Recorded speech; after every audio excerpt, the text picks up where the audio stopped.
Well, it's almost like we had that planned with the music and everything, right? Just trailer starting up. That was intentional. Yes, it was. Hello, everyone, and welcome to Lessons in Deep Magic, to the premiere with this incredibly sexy cast right here. Look at them. Look at them and despair. The wig game is so strong. There's horns, there's ears, there's a very, very frazzled GM, which is only going to bode well for this game, but look at them is all I'm saying. We are here today on Kobold Press with a little exploration, if you will, into the deepest of magics to support the book they came up with. I'm saying book, it's a tome. It's a huge thing with beautiful, beautiful, beautiful additional magic options, arcane options, everything's in there. And we are going to make use of all the chaos magic, of all the shadow magic, illumination, stars, clockwork. We have all picked, well, they have picked classes from the book, and I'm so happy to dive into it. Thank you very much, everyone joining us for the premiere, and everyone watching on YouTube, of course, as well. I'm Lydia, I'm Half-Housed Hermit, and I'm compromised, thoroughly compromised by these beautiful people here. Let's start with Savvy. Who are you today? Why do you look so good in a wig? A lot of combing and a little bit of magic. Hi, I'm Savvy. I'm at Savvy Seaworth on Twitter. That's what all my stuff is. Today, I will be playing Phöebe, the Cleric of the Moon. Yeah. Bright and radiant like the full moon at night. And next to her, we have the most adorable rat folk. Draco, please tell us more. Hi everybody. So I'm Draku, and I'm playing Pickled Fish, the Entropy Wizard, aka Chaos Magic. So I'm very excited about that. You can find me at Draku or at Draku3690 here on Twitch. I'm just around. Here I am. And we're happy to have you. And below, a man with even I can't pitch you against each other with the wig game here, but both is I think both is okay in this case. But look at those teeth! Look at those teeth! Noir, tell us more about your boy. Hey, I am playing Lorenzo, who is a Oath of Thunder Paladin. And also a Dampier, which is another which is a custom race from Kobold Press, which is pretty dope. That it is, and I'm trying so hard not to make any horny puns here. I hope you appreciate my restraint, Colin. Please tell us more about your bard boy. I do not appreciate your restraint at all, but I appreciate the effort you are putting in to maintain it, however. I am I am Kalanomicon on Twitter and everywhere else, and I am going to be playing Bastien, the Wyrdsinger Bard. And Shadow Fae, I should mention, hence the horniness. I mean, someone had to. Yeah. Someone had to go there, really. Yeah, we are going to play in the City of Zobeck today with Lessons in Deep Magic at the Arcane Collegium. And we're hopefully going to have a lot of fun together with you guys in chat as well. Let us know if you're enjoying yourselves. Give these wonderful people some love as we're diving right into it. Our story is set in the free city of Zobeck. Very bustling, very busy metropolis at the heart of Midgard's crossroads. Over the last few years, the city has seen a very constant rise to prosperity under its city consuls, Mayor Constantia Oleg in particular, and it's a very industrious, but also a very quaint place, with its many spires and steeples and crow-stepped gables all stacked and jumbled into a place so many people have come to call home. We see the sun lazily starting to set upon Zobeck, dipping its many houses into a golden reddish glow, while the shadows of its inhabitants grow and dance across the cobbles. Many are on their way home after a very long day at work. But in the city's Collegium district, many apprentices have barely been awake for a few hours. They're students, after all. The Arcane Collegium is a respectable place for respectable masters and apprentices of the arcane arts. Its stellar reputation in clockwork and illumination magic is widely travelled, well earned, and for many centuries the Collegium has guarded its secrets well. However, there have been changes over the last few years. New voices have risen, calling for a less secluded way of life, demanding a more progressive approach to studying the arcane, a more inclusive approach. And it seems that these voices have finally been heard, culminating in the appointment of a new mistress of stars and shadow, Ottilie Riverbend, a whirlwind of a woman, young in spirit, old in charms. She is, however, not a native to Zobeck. She is a shadow fae, hailing from a land both distant and just next door, as the Shadow Realm is kind of a kingdom, is not a kingdom far, far away, but kind of another plane of existence parallel to Midgard. Mistress Riverbend also prefers evenings. Her eyes, just like her magic, is more accustomed to stars and shadow. And she has a heart for those who, like her, are a bit of a fish out of water, as is currently evidenced by a young, dark-skinned man who is entering her office. Lorenzo, take a seat, she says. He just grabs a seat, keeps eye contact with her, keeps his head low. What happened, my friend? I had some troubling reports. A confrontation. A group of students and I had a disagreement. It escalated into fisticuffs. I was victorious. Lorenzo, I know you carry the heart of the storm inside of you, but you don't have to strike them like a flash of lightning every time they try and get you to show a reaction. They desired a reaction. They desired a reaction. I simply gave them what they wanted. Well, did you have to break their jaws in the process? I did not. I did enjoy it. This is why we have these conversations. Well, I will say that you have been, and she goes through a little bit of paperwork, she goes through various reports, you see your own name appear every now and then, from what you can read upside down. I must say you've been a very good student, and the teachers seem to enjoy your presence and your contributions. But it's hard for people like us. There's not many of us in this place, not just yet. If we want to make the Collegium a place of learning for everyone, we need to set an example.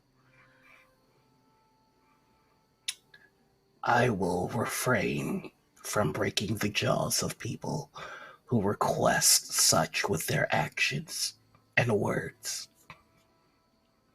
She smiles to herself, because she knows someone who picks words carefully when she sees them. Well, luckily, we've had a couple of witnesses to attest to the rather atrocious behavior of these students.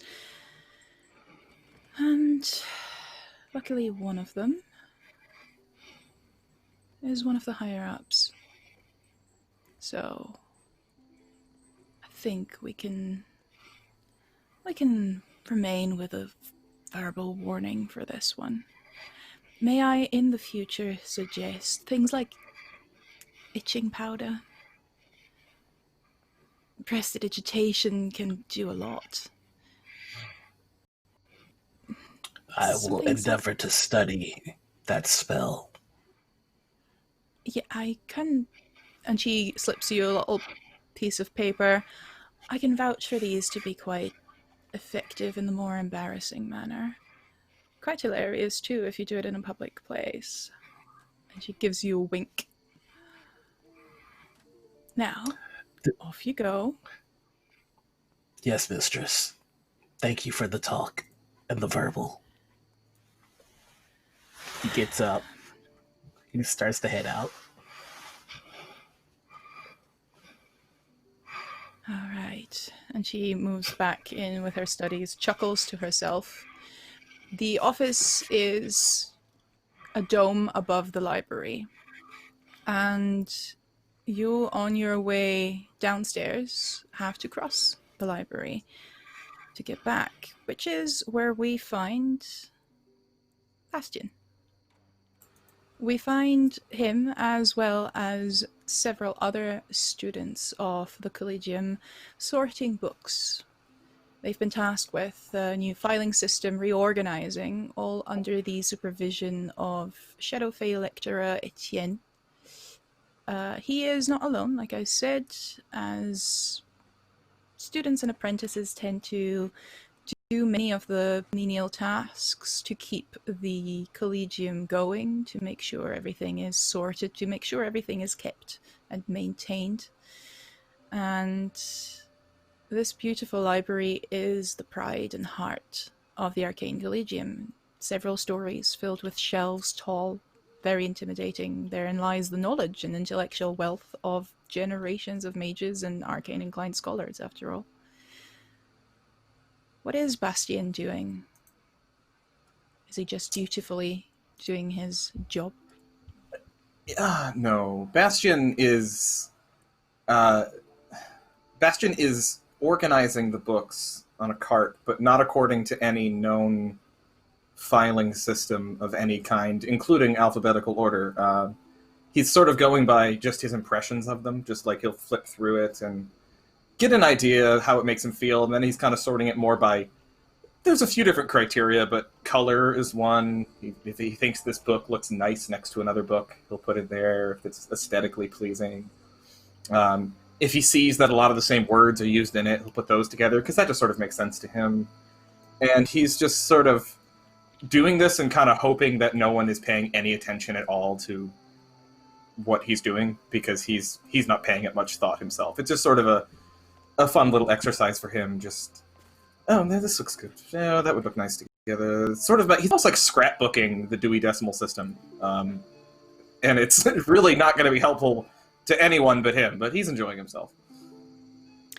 You start noticing out of the corner of your eye someone who you were hoping not to find, but someone who is unfortunately attached to the library and very personally attached to the filing systems. He's not happy about regular students and apprentices being in his library, taking everything apart, to be perfectly honest. Roderick de Clare, you've met this man, you do not like this man, and he doesn't like you. You see him hovering above your shoulder, and you hear,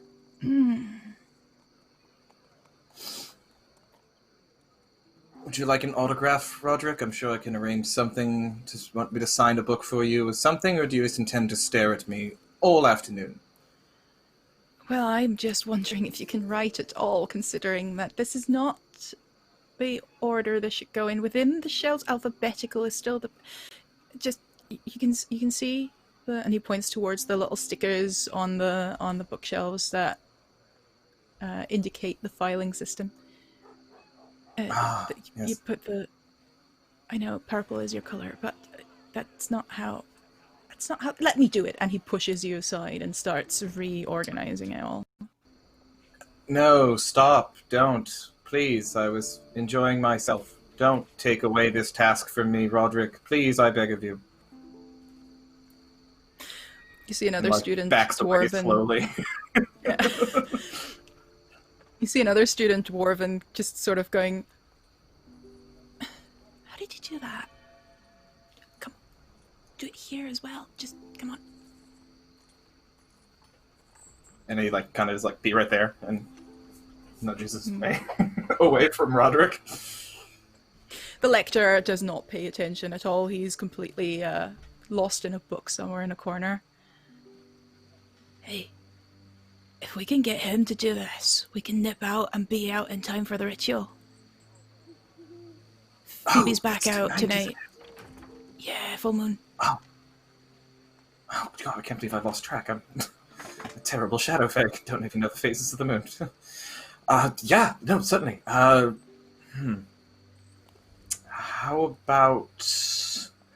And he just goes over to like the cart where this dwarf was arranging stuff and just put stuff and just starts grabbing, haphazardly putting stuff in a different order. Oh my, this is a mess. I really have. I've done it again. I've done it again. What can I say? Just hopelessization. Just. What did you do now? What? Oh no. And Roderick is always keeping tabs on you somehow. Is wringing his hands and comes over. No, that was the already sorted pile. You put it all back. Just go away, please. Go away.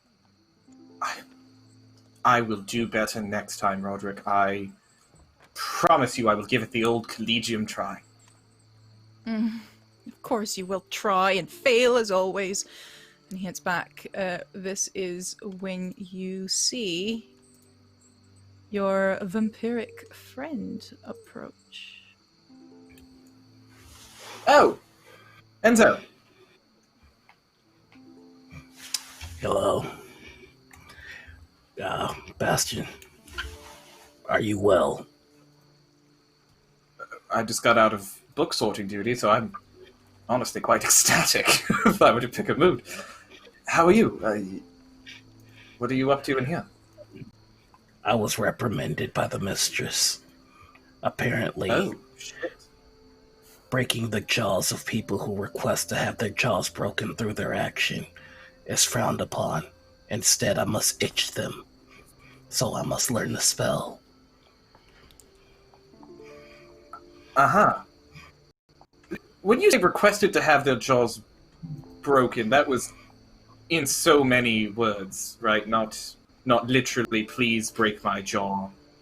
That would be strange, but not unprecedented, I suppose, but... They mocked my nature. They claimed that I was something that I am not. I am not a vampire. I'm a dampier. There is a difference. I explained the difference. I know that. They insisted to continue to call me something that I am not. And so, I made it so they could no longer call me something that I am not. Because they can't speak because the jaw is... The jaws, Yeah, no, that's... yes. That checks out. I see your... I mean, there's a method to your madness. That certainly makes perfect sense to me. And I listen, I empathize. I've been called a satyr more times than you can fucking imagine the time I've been here, so... I mean, I haven't broken any jaws, of course, but... Don't. You make it sound appealing. They don't approve of that here. But once I learn this prestidigitation, I will teach you so that we can itch our foes together. I think I would like that. Yes, I would like that. You and I together shall learn how to itch our foes. That seems reasonable. Directive from the mistress herself. Oh, well, then I am honor bound to comply. Only itch the foes from now on, as you wish. I'd imagine By the way, it'd be less satisfactory than breaking their jaws. You imagine it would yes, be less please. what? Satisfactory. There's just something in the crunch.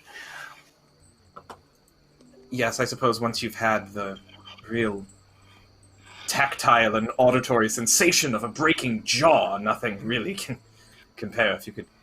Oh, to put that to music, perhaps I will. Not a bad idea.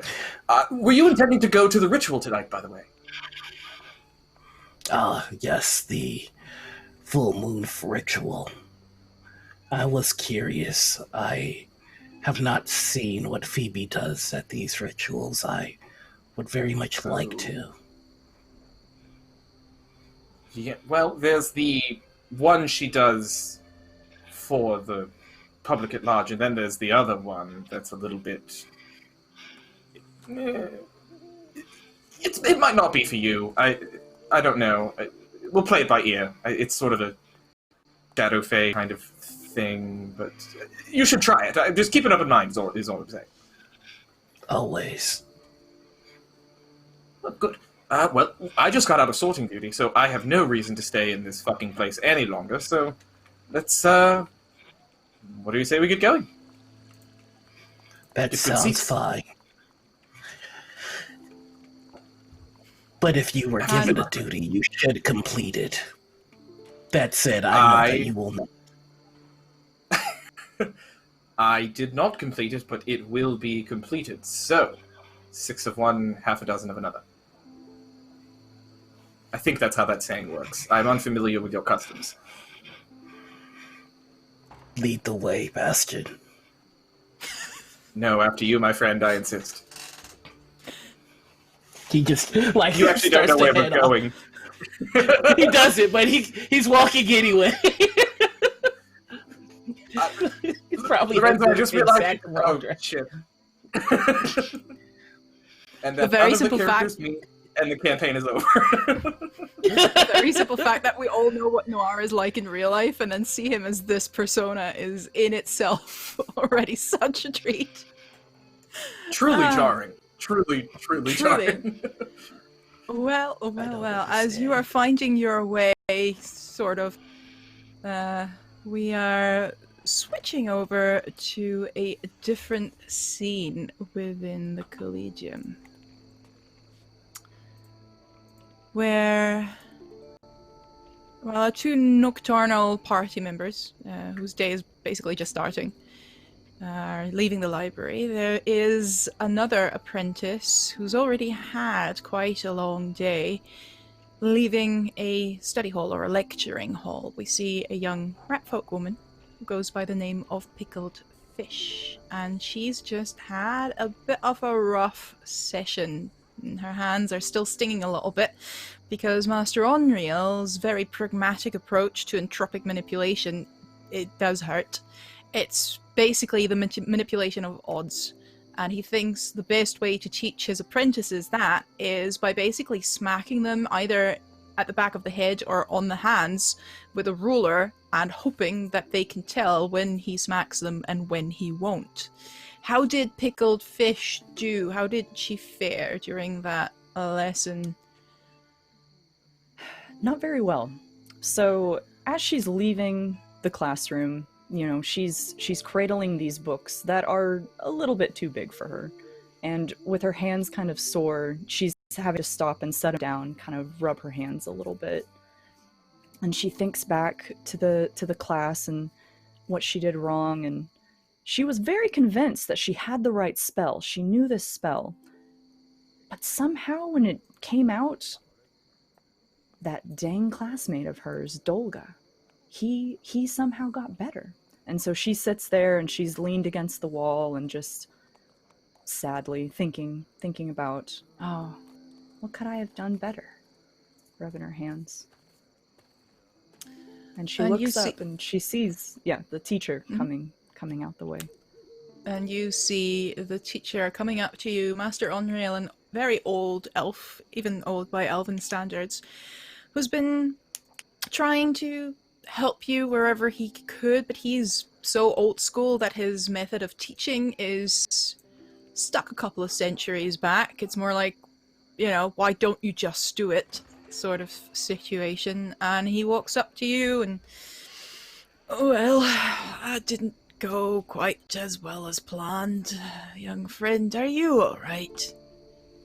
No, but that's okay, because I think if I move my hands a little bit differently, right? That should do it. Yes, I can feel it, but it just didn't work.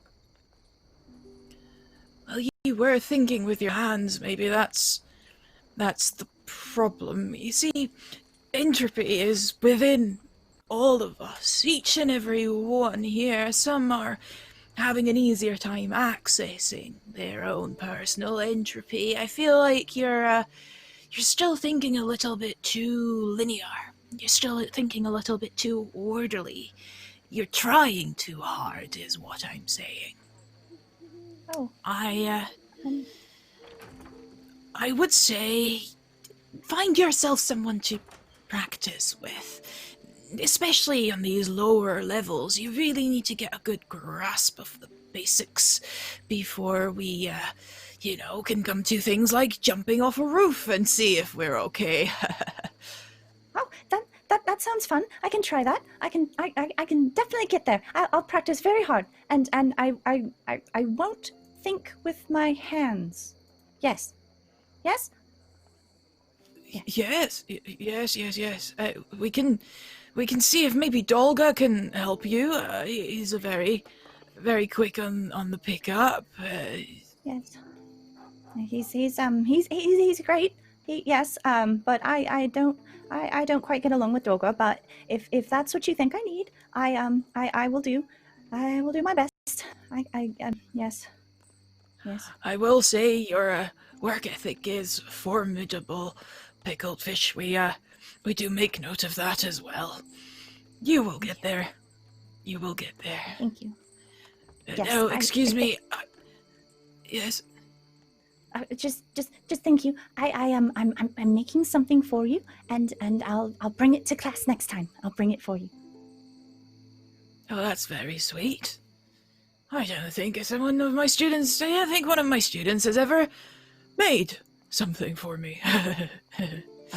Well, if you excuse me, I am meant to join our young cleric for the ritual. She's requested some elven support. Is that which way is that again? Oh yes, large courtyard. This.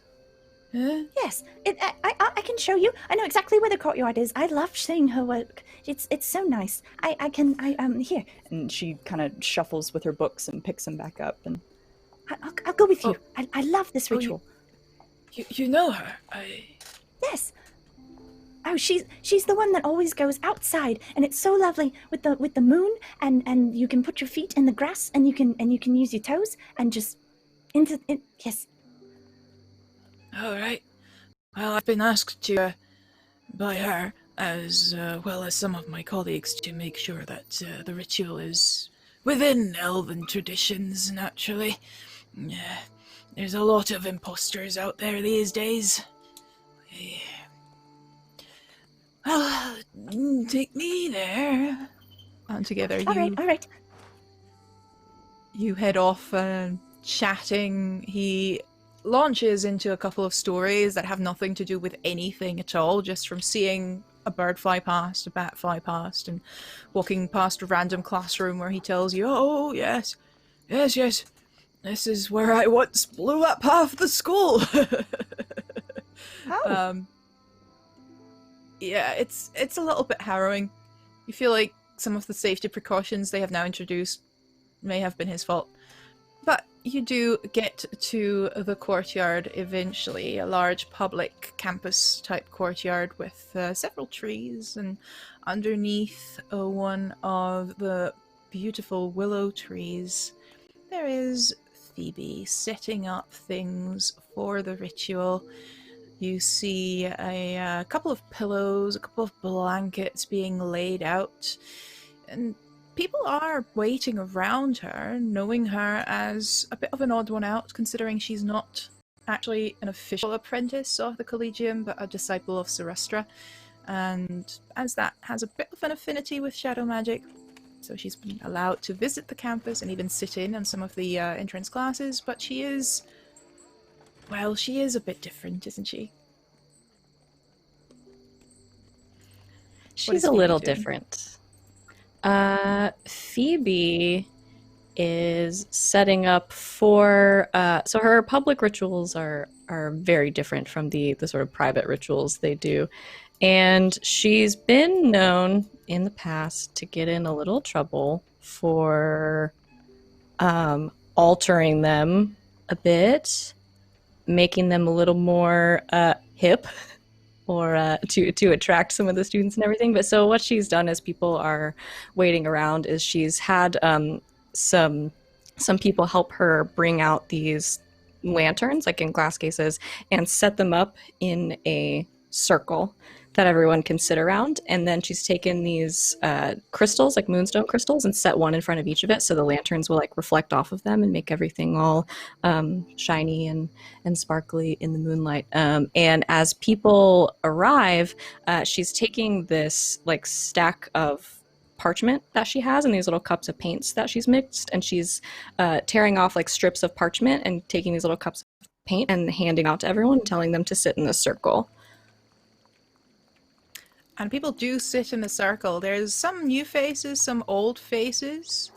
You would notice that the teacher that is coming up in the distance with the young pickled fish that you've met before is a new face, and you would know them as someone higher up, as someone important, as someone who can potentially get you into trouble if you do some of the more modernized versions, or potentially you could persuade him that the more progressive approach is actually good for everyone in this place. A young girl comes up to you, half elven or elven touched like yourself, who's been following you around like a little lovesick puppy. She's started to cut her hair a little bit like yours. Not white, of course, but you can definitely tell that she's always waiting for an excuse for you to be around and for her to join you as well. Hi, Phoebe. Hey. Are you excited for full moon? I'm so excited. You have no idea. I'm really glad you made it. Me too. I was getting really nervous because exam week is next week, and I guess I should study some more. But I really wanted to be here for this. I can make up for it tomorrow night.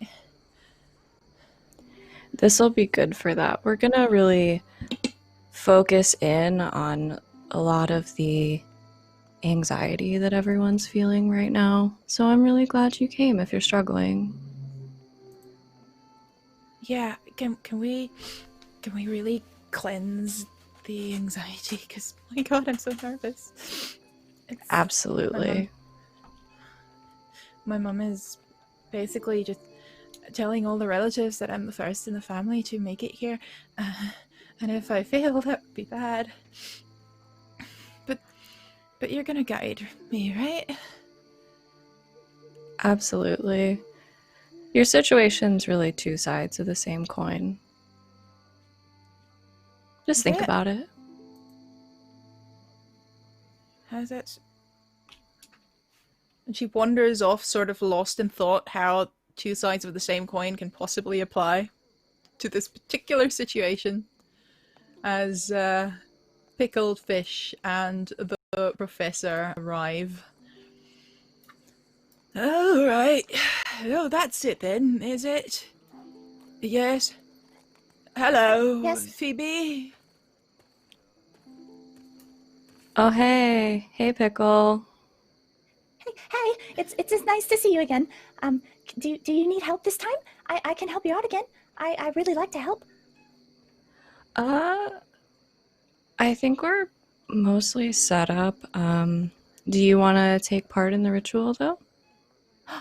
Yes. If that's all right. I mean, I'm not familiar with this one, but I can definitely try it. It's really easy. And she will tear off a little piece of parchment and hand her a little, just a little tiny little cup of red paint. Here you go. Do you like red? Thank you. I love red. See, I it thought matches. so. Okay, The yeah, you professor can just sit anywhere. The professor has started to examine the various stones and lanterns. You see a little bit of a frown on his forehead, but also a little bit of appreciative nodding and like, oh yes, I see. A little bit more heavy on the naturalist aspect than I thought. Is there going to be any fire juggling as well? No, that would be pretty dangerous, and I don't know how to juggle, so... That's good, that's good. I see so many of these young people thinking fire juggling is in any way, shape, or form connecting them more to nature, and it's just preposterous, isn't it? But you seem to be focusing on the... What's that red paint for? It's part of the ritual. Do you want to participate, Professor? I have other colors too, blue and green, and I think a little bit of purple left. That one is really popular today. Oh, I'll have the green, thank you very much. Awesome. Just hand him a little strip of parchment. And if you want, you can take off your shoes when you sit down. It's nice to really be totally grounded. Yeah, I shall. Whatever you say, young miss. At this point, we have Bastien and Lorenzo coming down the staircase. Different staircase than the one that leads to the library. They did a little detour. But they join you in the courtyard underneath the willow tree as the cicada are singing and the moon is rising. Oh, hi! Missed anything, have Oh, Phoebe, no, we hello. haven't started yet. I'm so glad you're here. I wouldn't miss it for, well, wouldn't miss it for the moon. It's good to see you. You Lorenzo, too. you remember Phoebe, of course. Hello, Phoebe. Hi, Lorenzo. He's very talkative today. Thank you. So do you. Do you guys wanna participate? Sure. Are you expecting a big turnout? I mean, there's a few people here. I don't know. There's a professor here. That's pretty good. What will our I thought I think we so. could do better. Oh, it's really easy. Here, and she'll give him 2 little slips of parchment and 2 little things of paint. And if she has any purple left, she'll give it to Bastien. So you can just take your shoes off and sit in the circle. We're gonna start here in just a second since the sun's going down. Sure. Bastion, Oh! Yes? this is nowhere near as inappropriate as you implied. You merely need to pay more careful attention, my dear Lorenzo. The public part of the ritual is different than the other ritual. You'll see. Just sort of ride this part out. It'll be great fun. I'm sure Phoebe will come up with something very entertaining for all of us to enjoy, but the really good bit happens after this. I see. He just stares at you. Well, I Phoebe, see that take you it see. away with the ritual that you have Yeah. prepared for us that I don't know what's coming and I'm kind of scared. Oh, it's gonna be so nice, you guys. Trust me. So once everybody sits down and everybody's got just a very small, slip of parchment and a little cup of paint, and she takes her own and kind of sits down on one side of the circle. So she's got that sitting in front of her, and then she's got her drum that she usually has with her, just kind of sitting behind her, and she kind of pulls her knees up in front of her, like puts her arms around them. She's barefoot, like really, really calm and chill, and she starts to talk to the group and address everybody, and just says, "Hi, everybody. Thank you so much for coming. I'm really, really glad we get to spend this full moon together. I see some familiar faces, also some new ones. That usually happens around finals time. I'm not gonna judge you for that. It's okay that you have a reason to pray. So, With finals coming up, and especially tonight with the pull of the moon, I'm sure we're all feeling a lot of stress and frustration right now. So I want to tell you about something that frustrated me today. So I was reading through the Mistress of Air and Darkness, our holy book, and looking for passages I could share today, especially in the light of the full moon. I landed on one that I just could not understand.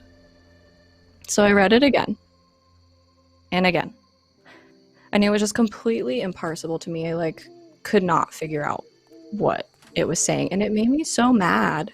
So I stopped and I put the book down and I went outside and just sat with myself for a while trying to figure out why I was so frustrated by not understanding. Because I wasn't mad at the book. It's a book. I wasn't mad at the goddess for writing it. So I was mad at me. I didn't feel smart enough to decipher the meaning. So something must be wrong with me, right? This is what I'm supposed to be doing. Well, I think we've all been there. Especially those of you who are students, you go to a lecture or you read something out of a textbook and you just go, what? But it's okay to be frustrated. The real lesson is this. None of us will ever be able to understand everything. Some things just aren't meant for our brains. That passage wasn't meant for me. Maybe that concept's not meant for you. It doesn't mean you're not smart or competent in what you're doing. Everybody's got something they're good at. So focus on what's meant for you and leave the rest to the people they're meant for. Just think about it. And she sits silently for a moment and then dips her finger in the paint she has and starts kind of dragging it across the parchment, painting something. And then she stands up and goes to the center of the circle, and there's a larger lantern there that she's placed that she opens the door to so the flame is exposed. And she takes her parchment, she folds it up, and she kind of looks at everybody from the center of the circle and says, so tonight, let's use the energy of the full moon to send our concerns away and meditate on something that is for us. So take your paint, your parchment, express something that you're nervous about or frustrated with or you feel like you're not good at, and let's send them away to the people who will enjoy them. And she takes the parchment, which she's puts it into the lantern and the fire, which she's enchanted, and just lets it burn, and the fire turns this bright blue. And then she just kind of puts her hands together and says, and then let's look forward to the thing that is yours. And she sits down and starts to play the drum while everyone paints. What is your frustration, Bastien? Bastien is crying. It's just so moved by this.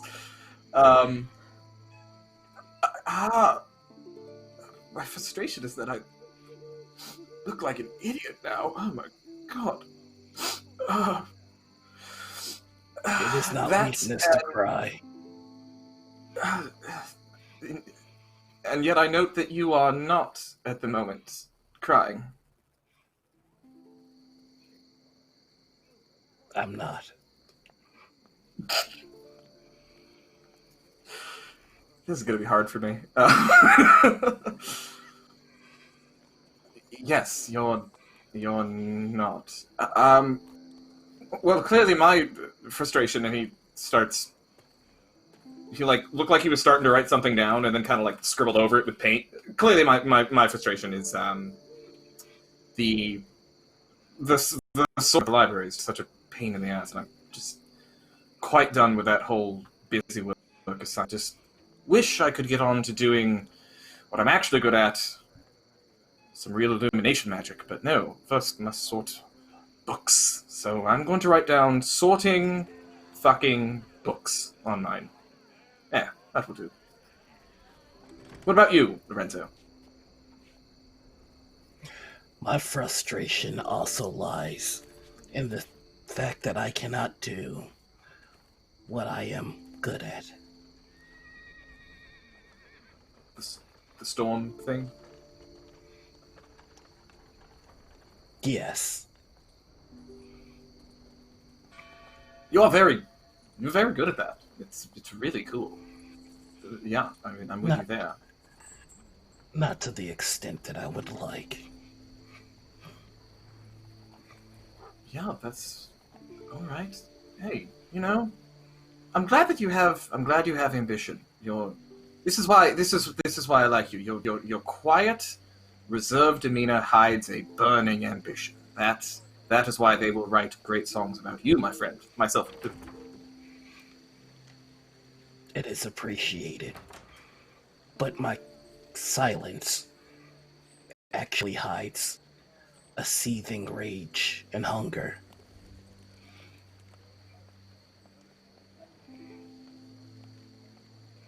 I can see that as well. Yeah, this whole thing going on you have here. This sort of dark, brooding, mysterious. This is going to make for just Lorenzo. I mean, I'm too nervous to show you the drafts, but I have been working on a few tunes that I hope will win your approval.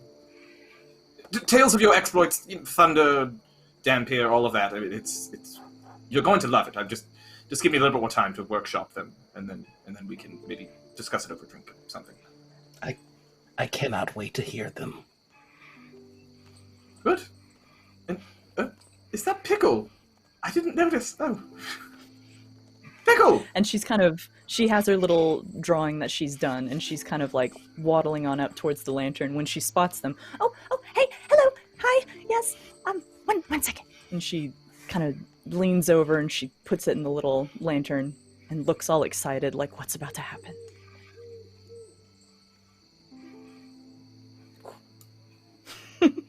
And she stares at it. It's really pretty. And then she turns around and she runs up. Lorenzo, I didn't see you. It was so nice to see you earlier today, and I'm just so glad you're here as well. It's so nice to see you. And she like gives him a hug around his leg because that's probably about as tall as she can be to him, and just is really excited. Like, he kind of picks her up from the leg. He just goes, "It is good to see you, Pickle."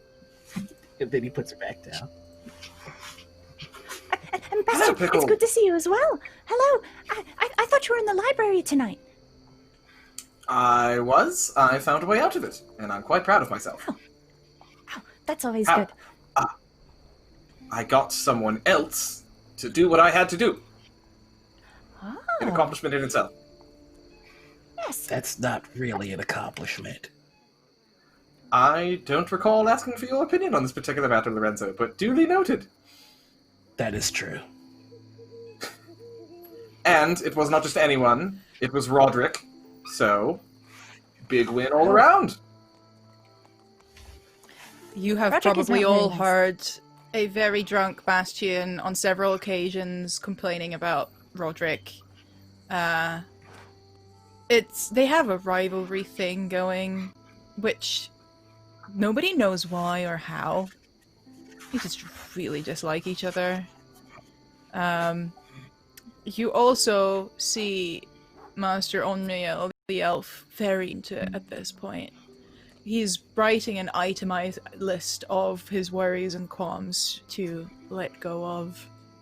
He's chatting to some of the students, the young girl as well next to him that is emulating you about so many things he's experienced in his life that he really needs to let go of, that I never really understood what it meant, but I can now see the logic in what the young miss is saying, that you can't carry it around with you for centuries. How many centuries have you carried around your fear of exams? I'm only 21. Oh, you can carry that for a little while, then that's not a problem. But once you've seen your compatriots, your adventurer party, slaughtered in front of your eyes as you are on the ground and bleeding, deeply losing vision, he's launching into a war story, and the girl is this close to being traumatized. Other students are kind of like slipping away from him a little bit and looking towards you, Phoebe, to do something. Oh yeah, I'll walk over there as he's talking and just like kind of like very gently lay a hand on his shoulder. Yeah. Yeah. Oh yes, yes, yes. That sounds like one you should really let go of. I should. After all, the Ghoul Empire is no longer a threat. Thank you. Thank you. Hey, that fear sits with us all. It does. It should. They are terrifying. You're Well, safe here though, right? I am. Nothing could happen. Here in the college. It's a safe place. A place of learning. A place of studying. A place of exploring. And as he launches into this tirade, you all get a little bit of a vertigo feeling. You all feel like something's not right. You feel time speed up, and then slow down, and then speed up again. There is a constant push and pull. There is a constant tension and pressure upon your minds as you literally look up to the moon descending rapidly, and then the sun rising rapidly. Roughly 10 hours worth of night just within 2 minutes. And you all look at each other, all the other students, everyone saw the same thing. As it's suddenly 9 o'clock in the morning, Bastien, your eyes hurting in the bright sunlight. Lorenzo, not your favorite time of the day either, but you didn't even have the chance to get into the shadows. Did everyone see this? The professor asks. Yeah. What just happened?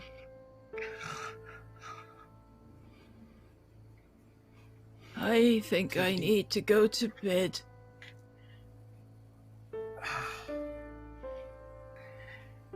Bastion, perhaps we should find cover. Somewhere dark would be good. Oh my god, giving me a migraine. Yes. Pickle, we're going to find darkness. I'll come too. We could walk down to the temple. Yes, That'd be nice. please. Yes. Yeah, the temple sounds Quickly. good. Ah. You head Lead into the way. a few arcades that give you shade. You can't really get into the buildings because thing is, every single door you try, locked. Other students... Yes. I was gonna say, as soon as the door is locked, he is kind of in that state where it's just tries to, punch it open.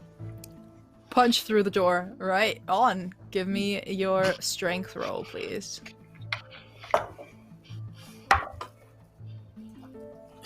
Okay, so strength, that's gonna be an 18. Definitely a very quick moment of Lorenzo, no! Before you pile drive a door. You try and punch the door.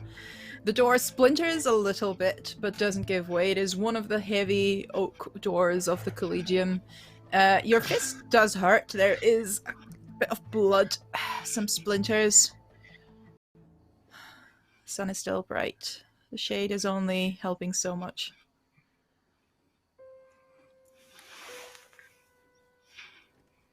I have some extra bandages. Lorenzo, do you need some? No, I'll be fine, but I appreciate it. Thank you, Pickle. Okay. I need darkness now. She God. gives a little push on the door, but I'm not even gonna roll because I have a -2, so just... Yeah, Try and the door's not push. opening. You try and push the door open. You're not giving it your all, you're just trying the regular sort of handle? Yeah. Yeah.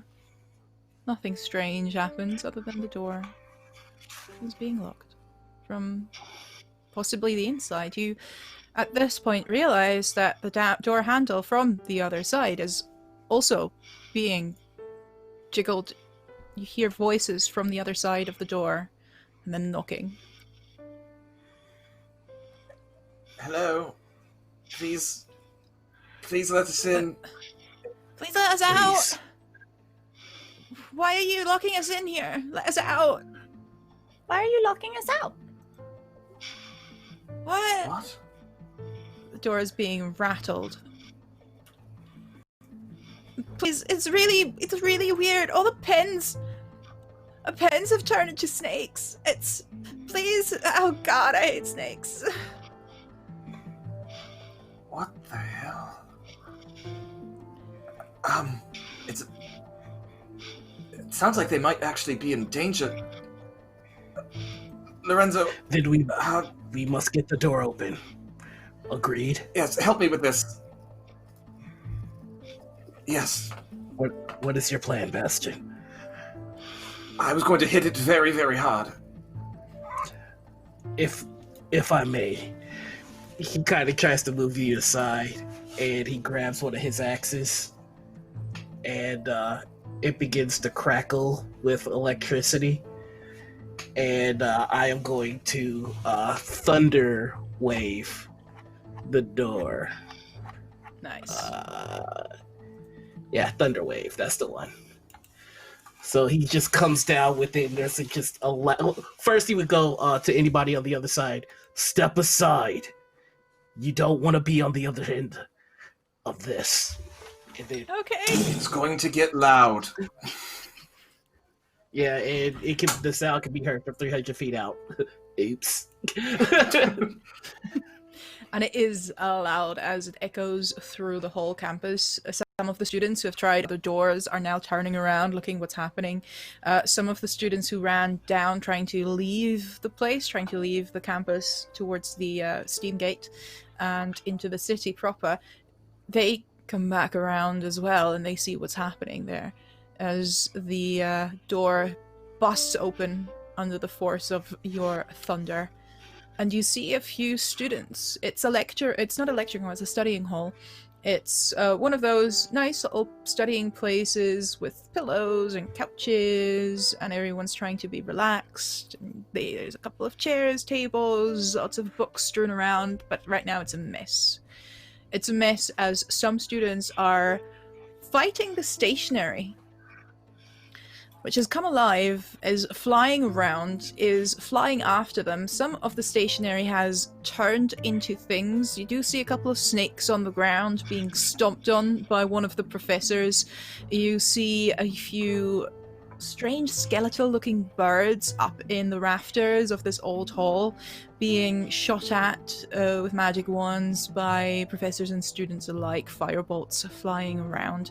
You also see one of the clockwork hounds, which you would recognize because the Arcane Collegium is, as we've said, a master in clockwork magic. So they do have clockwork guards, clockwork hounds to watch the premises, and they're normally quite tame. They're normally quite cute, actually. These little machines with 4 legs, silvered and black panels, and within a core of almost liquid fire that keeps them alive, energy that courses through them. They are not like real puppies in the sense that you can play with them. They are very dutiful, but they are kind of cute to look at. The guards, nowhere to be seen. Just one of those hounds on one of the tables, growling and screeching in an almost unnatural fashion, and more importantly, about to attack one of the students. I have a thing. Do we have Oh, go ahead. Go ahead, Bastion. Gonna break out a good old, well, not a deep magic spell.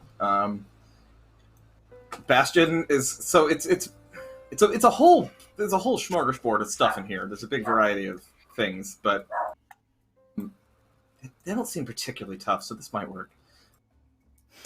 Bastion's just going to step in and just say, like, all right, everyone just take a knee and cool down just a moment.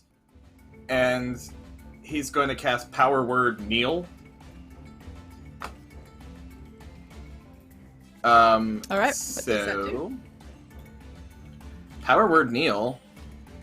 All creatures within 20 feet, starting with the one with the lowest wisdom score, have to kneel. Just take a knee, essentially. It's sort of like the sleep spell where there's 55 hit points to go around. So starting with the one with the lowest wisdom score, distribute 55 hit points until there are none left. Is there a saving throw at all? Don't think so. No, there is no saving throw to resist it initially. They get to make a saving throw at the end of their turn to break it. Otherwise, a wisdom save. Otherwise, they just stay kneeling. All right. So as you speak that power word kneel, is it just kneel you're shouting? How are you getting that spell out? Everyone just chill out. Just a moment. Just take a knee. And the dog doesn't want to, but you can see all of its hind legs just giving out underneath it. It only has 10 wisdom. I am going to say all the students here are a little bit wiser than that. Yes, even though they're students. But the dog cracks down and there's clockwork machinery that starts to spark under the pressure of them trying to get back up. You hear a mechanical growl and snarl. And some of the other students also suddenly go down on one knee and seem a little bit confused by it, looking around. Sorry! Oh, it's fine. It's fine. The student that was about to be attacked by the dog is scrambling away, is running off. We are not doing initiative in this situation, or in general. We are going to hand off initiative to each other. So, I'm going to say you can basically call someone in character, call whoever you want to act next, and then that person hands it over to whoever should act next. I am going to toss it to... I'm going to toss it to Lorenzo. Now that I have them subdued, now would be I set up the pins, you knock them down. So, in character, call out to Lorenzo. All right, well, they're sitting still, so do whatever you have to do. It'd be my pleasure. And you see he puts down his battle axe, and he picks up his hand axe, and it starts to glow. It starts to crackle with more electricity. And some more deep magic stuff, he uses his Channel Divinity ability, which is Storm Strike. So as an action, he infuses a ranged or thrown weapon with the Wrath of the Storm God. I make a ranged attack, and I'm attacking the dog. Mm-hmm. So, and you do so at advantage because it is incapacitated at them, or, well, restrained. and that'll be a nat 20. Good start. Go for it. Not bad. In addition to the weapon attack, I create a line of lightning 5 feet wide and 60 feet long that extends from me in a straight line. If the target is less than 60 feet from me, the line continues beyond it. So I'm just trying to get all of the snakes as well as the dog in one shot. So that's going to be 2d10 plus my paladin level, but it was a crit, so it'll be a little bit more.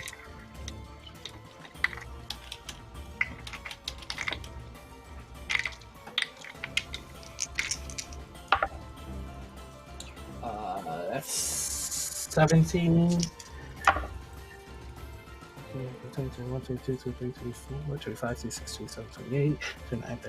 31 damage. Just Jesus throws Christ. he throws the hand axe and it becomes a bolt of lightning.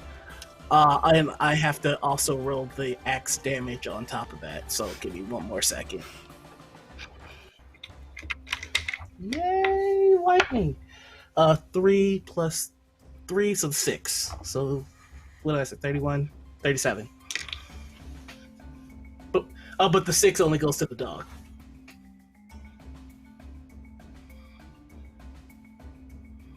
And with that... That is nice.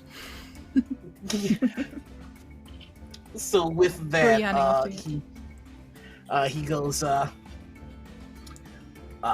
Phoebe, if there's anything that you can do to assist the students, now would be a good time.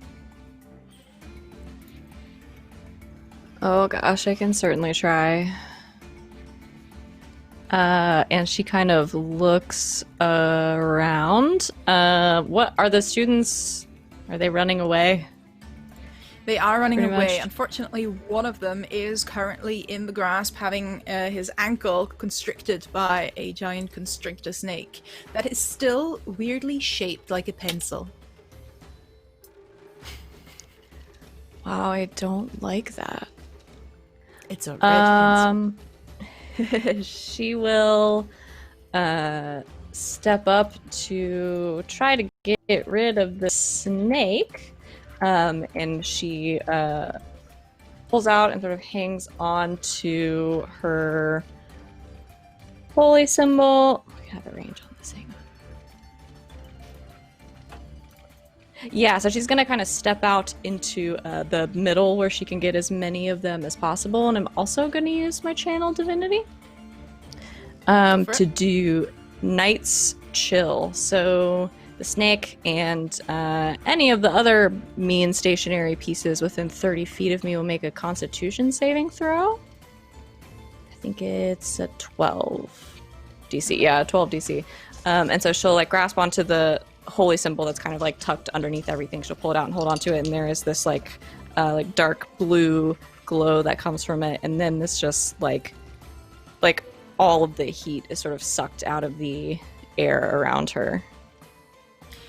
I rolled a 20 and a 19 for the hound and the geez. snake. So this is a good start in terms of high rolls for all of us. But does anything happen halved, or is it just gonna just pass? Yeah, they'll take half damage. Yeah. So both of them seemingly to be made from inanimate objects, and in this case clockwork and a pencil. They don't seem to react to that searing cold quite as badly as you would hope. So I rolled 22 cold damage, Past so 11? 11. And then any magical lights in here are dispelled also. There are several magical lights in the lecturing hall because, they do have windows. It was night time a little bit ago, 2 minutes ago. So plenty of the lanterns just suddenly snuffed out. And there is luckily still light coming through the windows. The constrictor snake does not like that, and will try and get to you with the poor student still dragging behind, constricted by the ankle. But the snake is opening its reddish maw, I guess, to red eyes as well. And you can see wherever it slithers, it leaves little crayon marks on the ground as it tries and bite you. 11 no, probably red doesn't won't look hit. good on me. No, it does not. It does not. So it just crashes down and into the table next to you as you jump aside, and again leaving red marks just there. Pickle, you see all of this happening, your friends fighting. What do you do? And she kind of scrambles inside her cloak, and she whips out her little spell book, rips it open, and magic missile! And she's gonna cast a magic missile at the snake. At the for it. snaky bowl. Snake So that is busy and does not see it coming. What's the damage for that? That is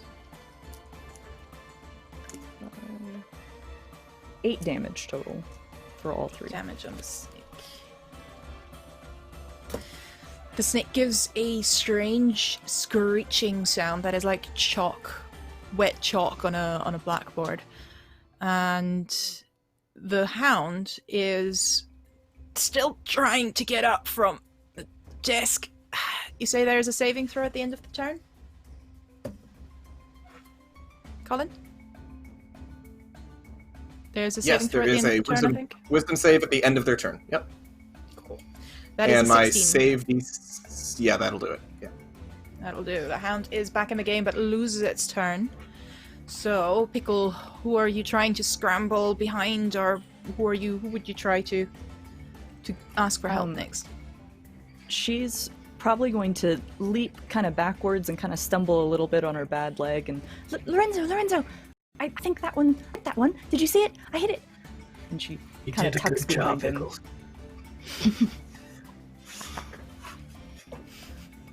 Lorenzo, give us the storm. All right. So the next thing that he's going to do, the dog is still standing, and this is a problem. It is. Sparks are flying at this point. It is badly hurt. In that case, it's just gonna. I'm going to use my. I don't think I can do that. Hold on. Screw it. He's just gonna. He's gonna go. Pickle. I'll be right back. And then he's gonna charge in and swing with his battle axe. And that is a 16 to hit. That hits. You strike true. All right. And he's going to make that a smite as well. So that'll be just end it quickly. Sorry, 1 second. So that's 1d8 plus 3. Eek. So 9, 10, 11 for the weapon damage. And then for the smite damage, that's gonna be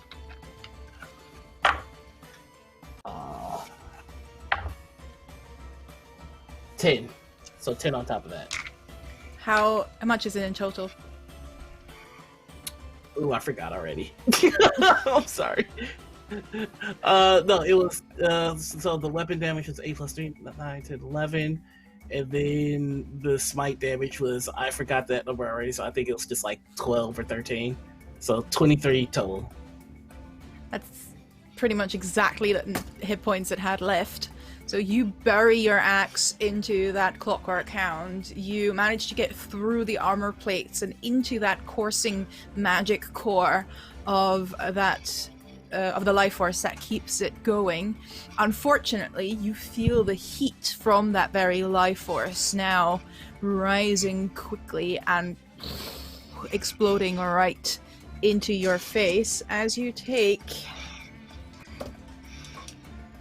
just 5 fire damage from that explosion. The dog is in pieces. The snake is still going and still trying to bite Phöebe. Who are you trying to? I am going to say the hound has been taken care of.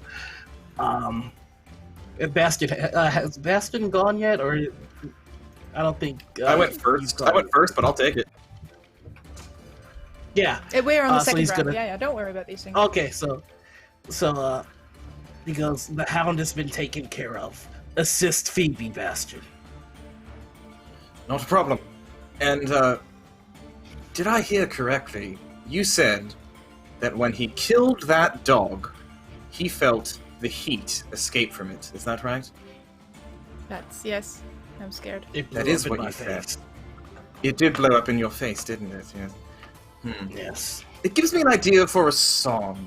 One that I simply can't resist breaking into even at this very moment. Which is, of course, a fancy way of saying I'm about to cast my first level enchantment spell, Earworm Melody. Thank you, Deep Magic Supplement. And of course, there's something about that line, just about feeling the heat. And I just begins mumbling to himself a bit. Oh, I wanna dance with somebody. I wanna feel the heat with somebody. Just those two fair use parts. But he's gonna target the somebody snake. who loves me. Sorry. He's gonna target the snake, who must make a wisdom saving throw, or else the snake will get that catchy tune stuck in its head. That is a 16. Wow, Sorry. that's a wise ass snake right there. That's a wise pencil snake. Yeah. Wise pencil snake. I'd say I think on a pass, Pickle, nothing happens. Phoebe so, is Phoebe is still sort of trying to get away and get out of underneath that snake's lead maw. What is Pickle trying to do? So, Pickle, she'll kind of shuffle a few more pages in the book, and she is going to cast Bad Timing, which is a deep magic chaos spell, on the pencil snake.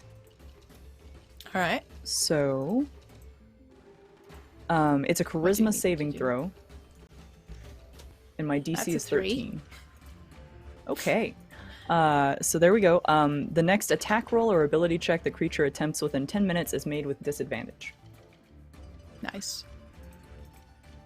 And the creature is going to try and attack Phoebe again.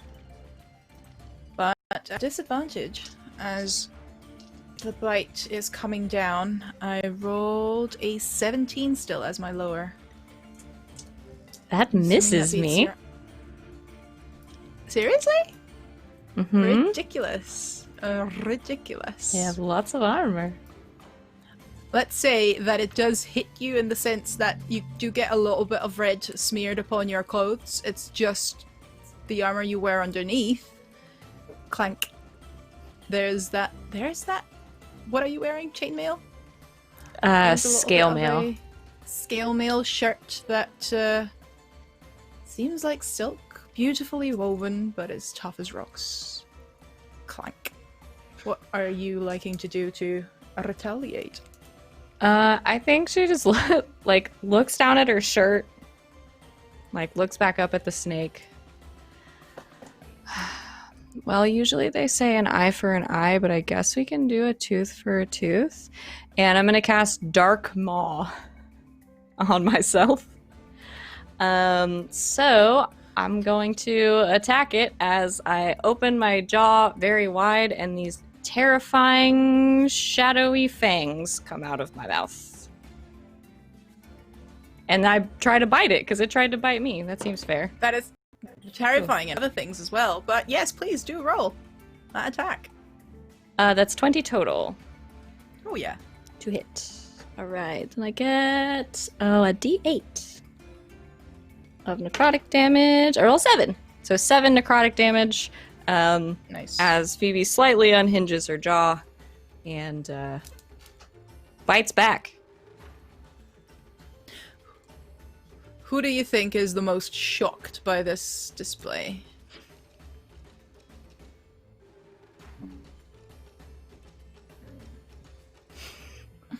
Okay, Who so is the give me the most rundown. What are unfazed? we seeing? You are seeing Phoebe literally unhinging her jaw like a snake herself.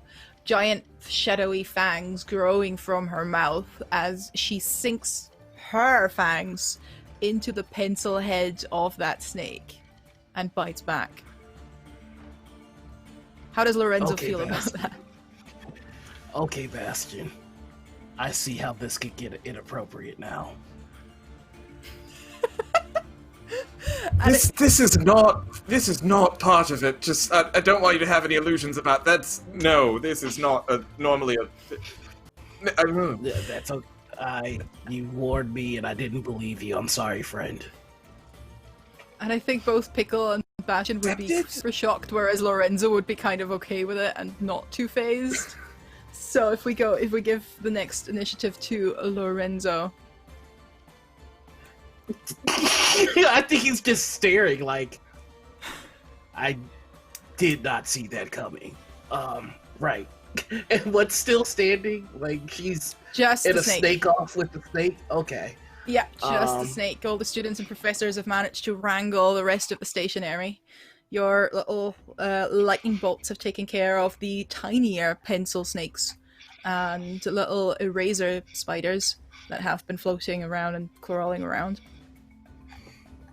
Alright, in that case, I'm going to pull out my second battle axe and I am going to run over to Phoebe and just, kind of nod and then attack what bit of the snake I can see.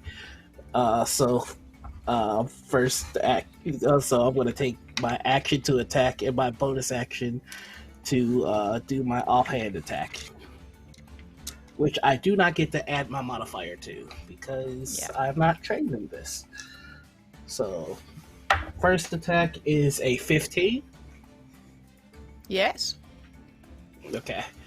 And that's going to be a d8 plus numbers, plus 3. So, 7. Give me the total again. 7 damage total. Ah, okay. And the second attack, we don't need to worry about it. It missed. It's a 10. Ah.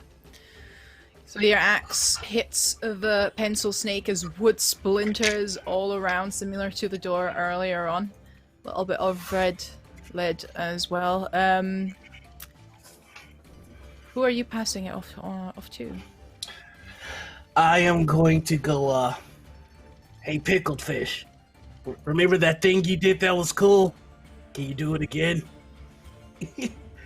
And I'm gonna dig the axe in to try and give Pickle the open shot for whatever she's doing. Yes, I remember. I remember. I can do the cool thing.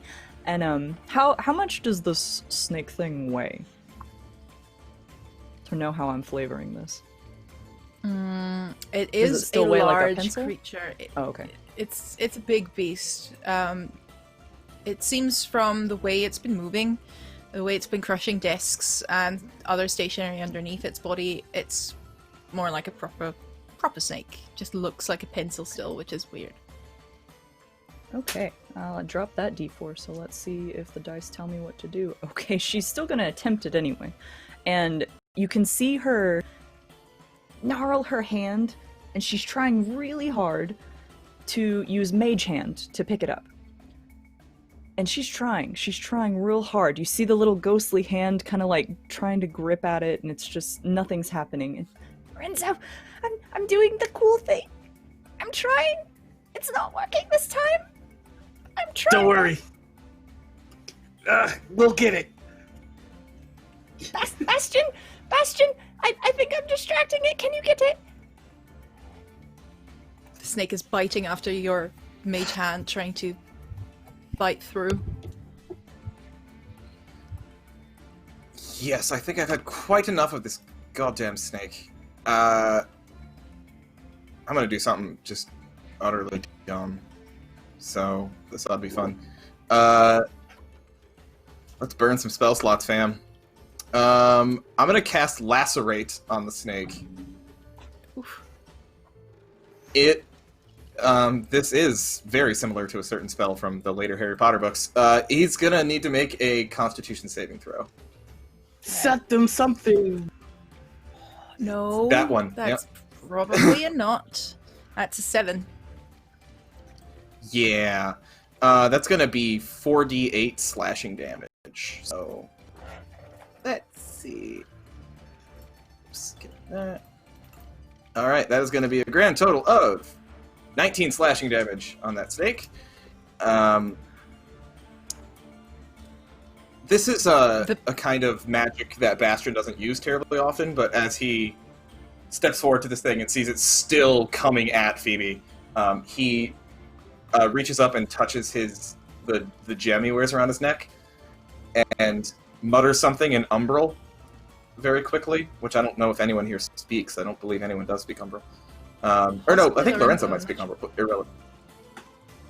Do you speak Umbral? Curious about that. I speak Common, Because I'm about to Giant, say and some fucked up Primordial. shit. Good. Okay, so it's really great that no one knows what Bastien just said, because it is some pretty fucked up shit.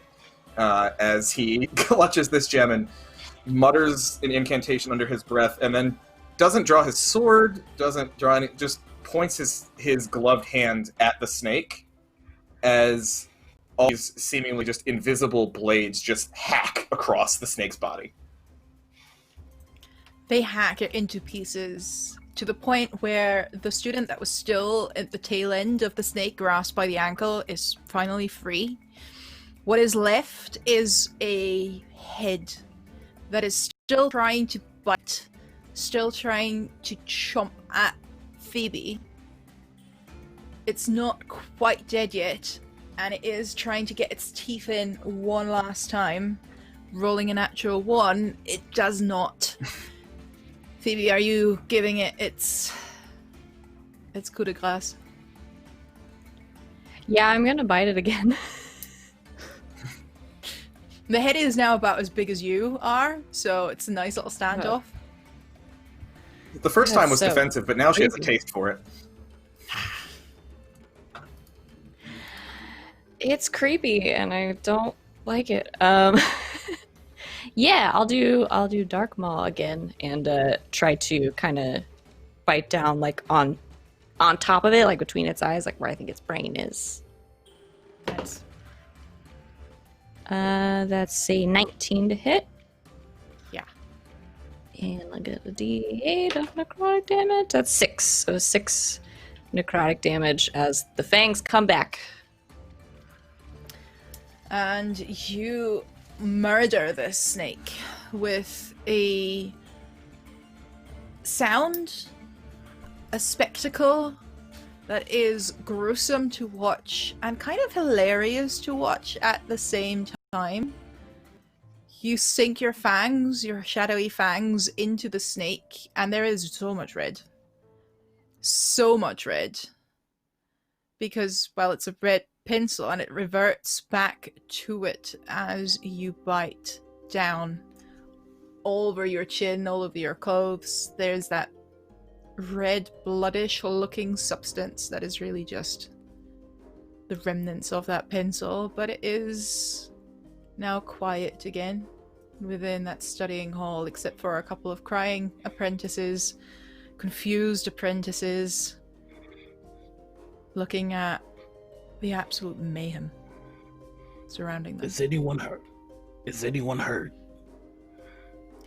There's a young dwarf with a few cuts on his cheek and on his right hand side. I can take care of it, he says. It's no big deal. What was that? What's happening?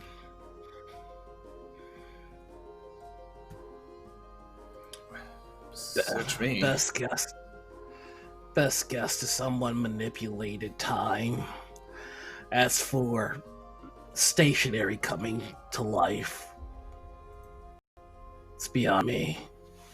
And he just takes a hand that's covered with electricity and places it on the burns that he got from that exploding dog. And it kind of like, the clear kind of deal. It's just, and he heals himself with this lay on hand. Nice. You see the light flashing as Lorenzo heals himself, and Lorenzo's vision is blinded for just a second. It's not painful or anything. It's your own light after all. But you do notice that as your vision comes back after this millisecond, one of the lecturers that is helping a young kid, old man, grey beard, looking eerily familiar to someone from your past. Someone you thought dead. Stalker. That stalker. Just there helping one of the kids back to his feet. Like the color leaves his face, and he, like, without thinking, you can see him start to drift towards that person. And he usually does his best to, make his presence known, not be as fleet of foot as a Dampier can be, but he is moving purely like a Dampier, just almost gliding across the floor until he gets to the person and he puts a hand on their shoulder. Still girl. And they turn around at that name. What? And you look into their face. No beard. Actually, surprisingly young. Ginger hair. Mutton chops. Human. What? Are you okay? Can I help? What is Are your you hurt in name? fight? What is your name? I'm Lecter Brimfit.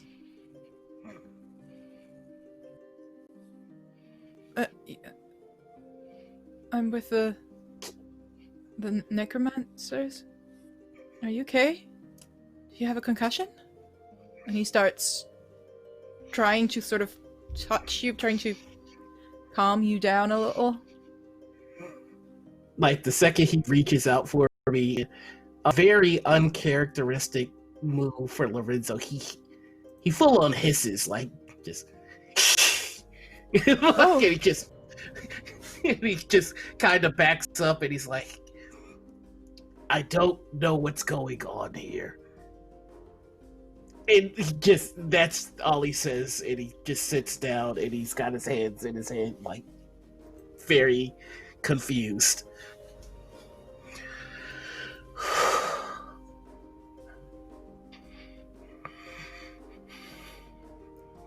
Bastion. Are you okay? Yeah, as I was just about to ask you that same thing to Phoebe, but to, like, trying to get Phoebe's attention also, like, there's something's wrong and not just the pencil snake. I've never seen Lorenzo act like that. Yeah, he totally just hissed at that guy. Yeah, he tries to avoid doing that sort of on-brand behavior. Lorenzo! Hey, are you okay?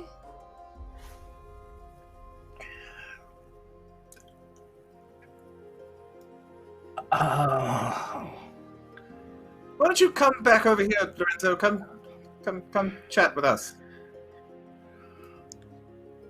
Yeah, I want to check on your burns anyway. You see him walk up to you all, but very cautiously. What's going on? Like, Lorenzo? uh, Beside the time and all of the time The speeding up and the obvious, snakes yes. and pencils. Yeah, all of that, yeah.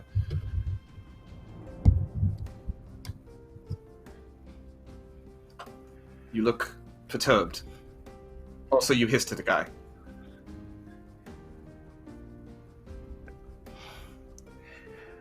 when we were on the other side of the door, the young student who was locked inside screamed about having a particular fear of snakes. Yeah.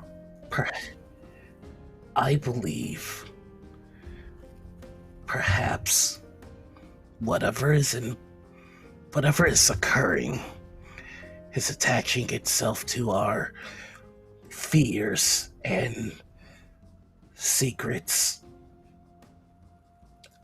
Well, there's one way to find out. If we see my mother, we'll know for sure. It's definitely attaching to our fears. Thank you, Bastien. Be on the lookout for that. What does she look like? Oh, well, imagine me, right?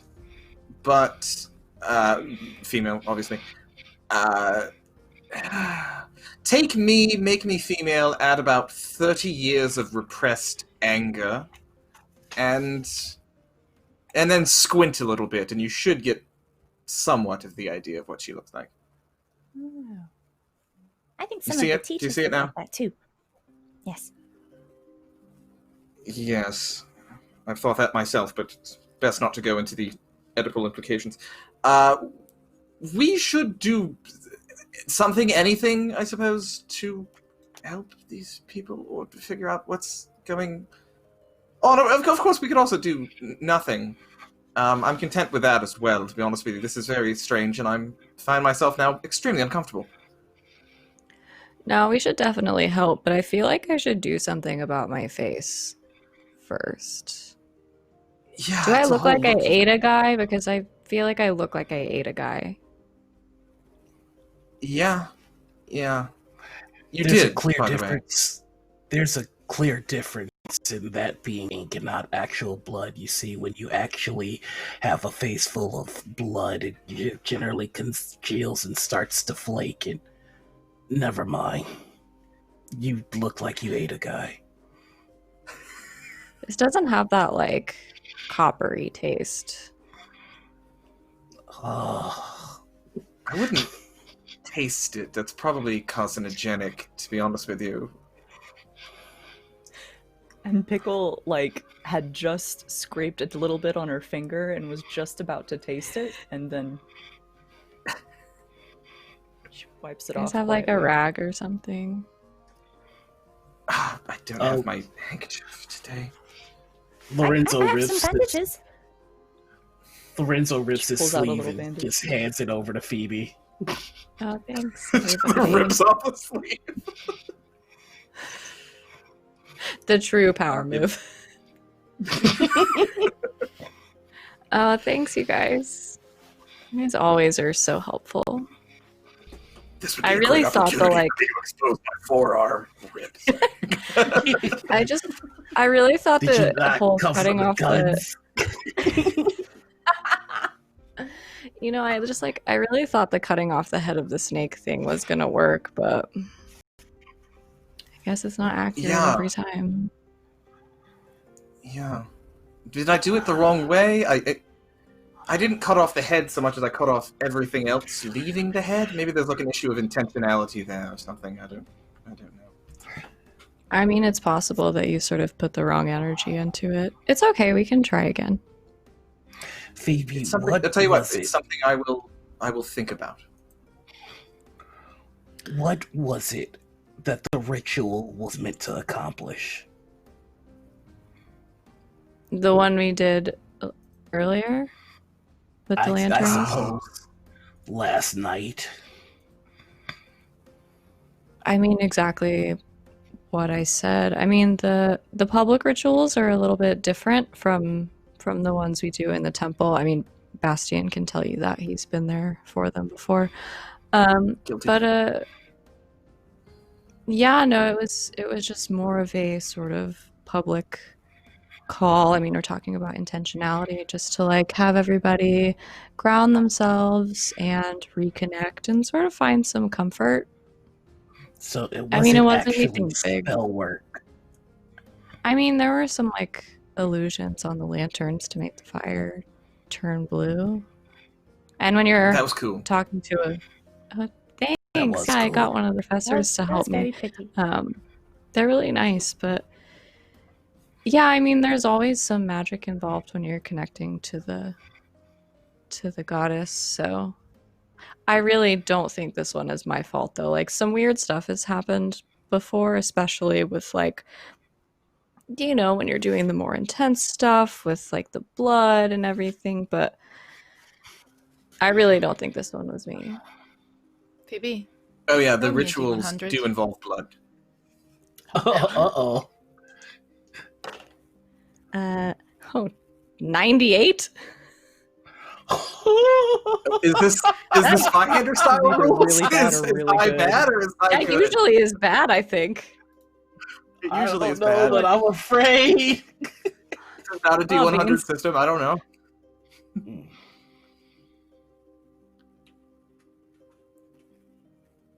Keep going for a second. I just lost my PDF reader. I don't think Lorenzo's trying to say that it's your fault, but it's possible that what we did may have been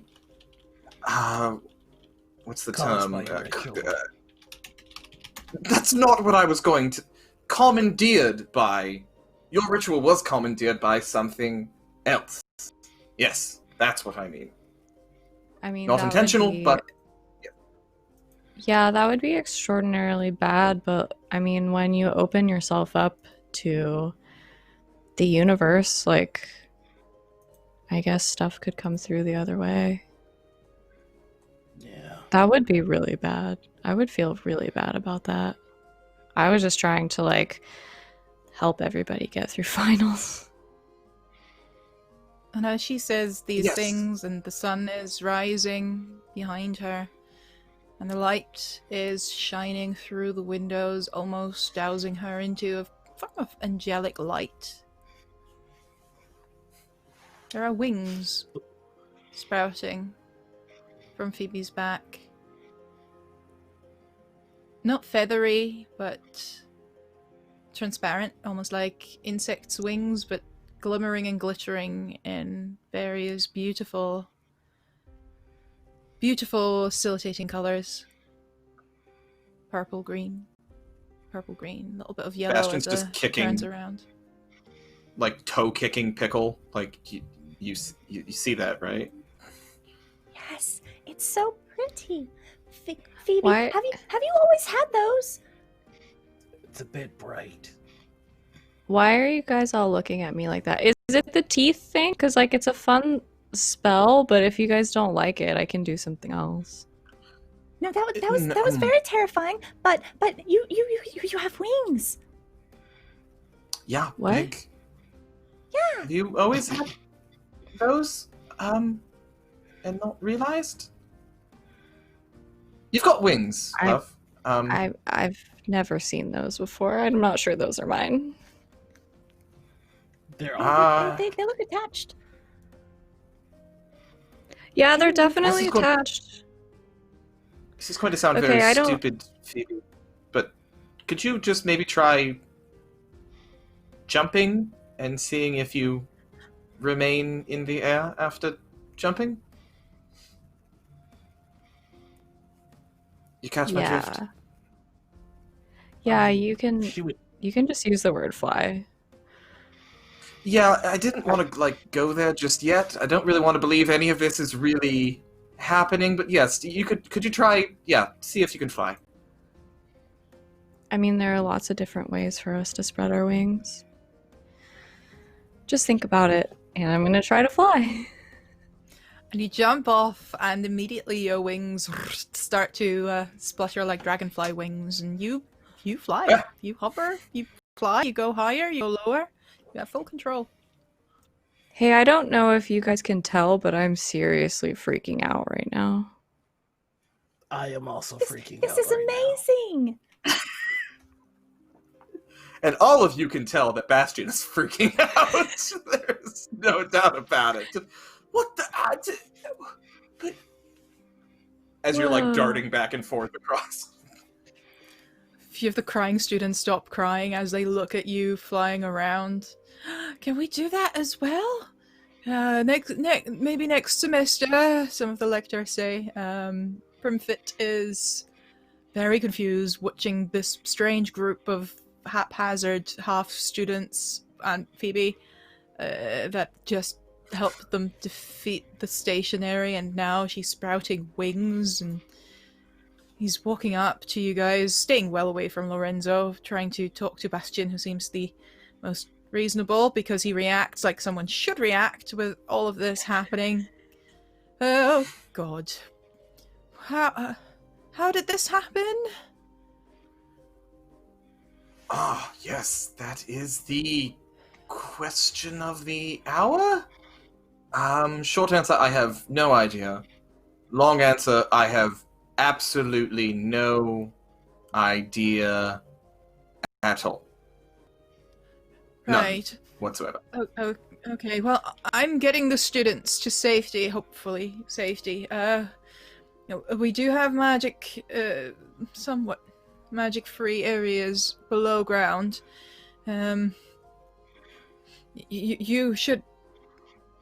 Someone should tell the mistress Can you find Ottilie Riverbend? And this might be some racial profiling here, as he's talking to the other Shadow Fae, out of which there's like 3 of them in the whole campus. But can you find Mistress Riverbend? We need to make sure she's all right. She should know about this. My God. Bastion wants to call him on this and make a joke about, like, oh yeah, we all know each other. I mean, we actually do all know each other. There's only 3 of us, so he can't even be snarky. Connor registers.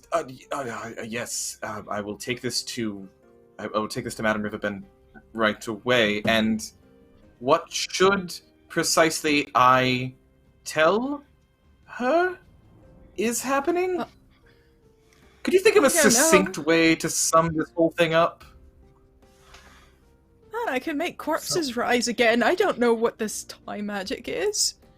The station, that's transformation stuff. Brought life to inanimate objects, and then one of the students got wings and started to fly. This is a wild. Yeah, that about sums it up. Yeah. It's a little bit of everything.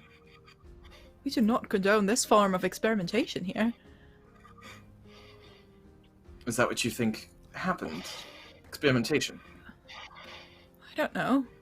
It's a magic school. There's always someone getting a little bit too, well, ambitious. Accidents happen, but this is a large-scale situation. And he looks out to where the sun has risen. If time itself is influenced like this, we need to tell Mistress Riverbend. Yes. Okay. We can certainly do that. I'm taking care of the first year students. You seem to be able to take care of yourselves, capable enough to get through. Yes, we'll be all right. We'll send a message right away.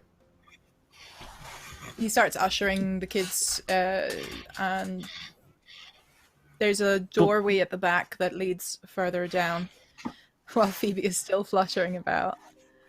Before he leaves entirely, Lorenzo is going to grab him by the shoulder again. Oh.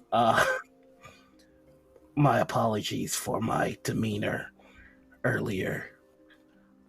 For a moment, you wore the face of a man that I am certain is dead. You should add that to the report. That is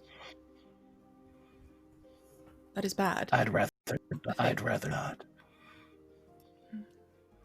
Well, I have a duty to the apprentices here, so. And he heads off.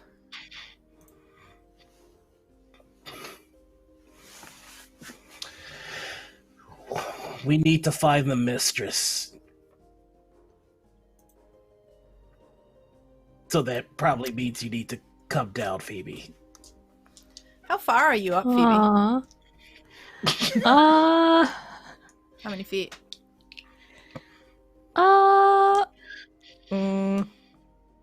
don't think she'll go up too high. Like 30 feet, probably. I think she probably cap it there. Afraid something bad's gonna happen. We should definitely. You take 10 damage as Lorenzo turns around and just says, "You better calm down." And within that instant, as you're flying up, doing little loops around the rafters, you plunge. Can I attempt to catch? The wing is gone. Yeah, you can try. What do I need to roll? I mean, as a reaction, this would be a Dex acrobatics situation to get to her in time.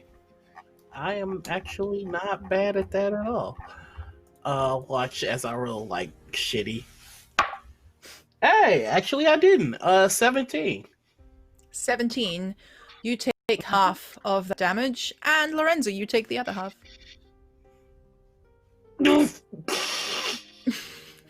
So 5 each. Oh my gosh, thank you. Feels no problem. Are they gone? It appears your I don't wings see are them gone. anymore. Oh, well, that was really fun. Oh well. Goddess giveth and she taketh away. I mean, you've gone the rest of your life so far without wings. It shouldn't be too hard to go back to not having them. Yeah? Oh Football yeah, I'll be Bastien. fine. Hey, thanks for catching me though, seriously. That was really scary. It's no problem. I'm sure you would have done the same. Yeah. So we're like going somewhere. So, yeah, we should go see Madam Riverbend.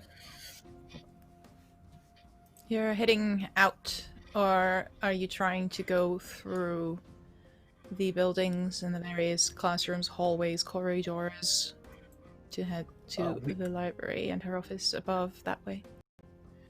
My vote is that we take whatever path keeps us away from the sun. Yes, I'm with you there.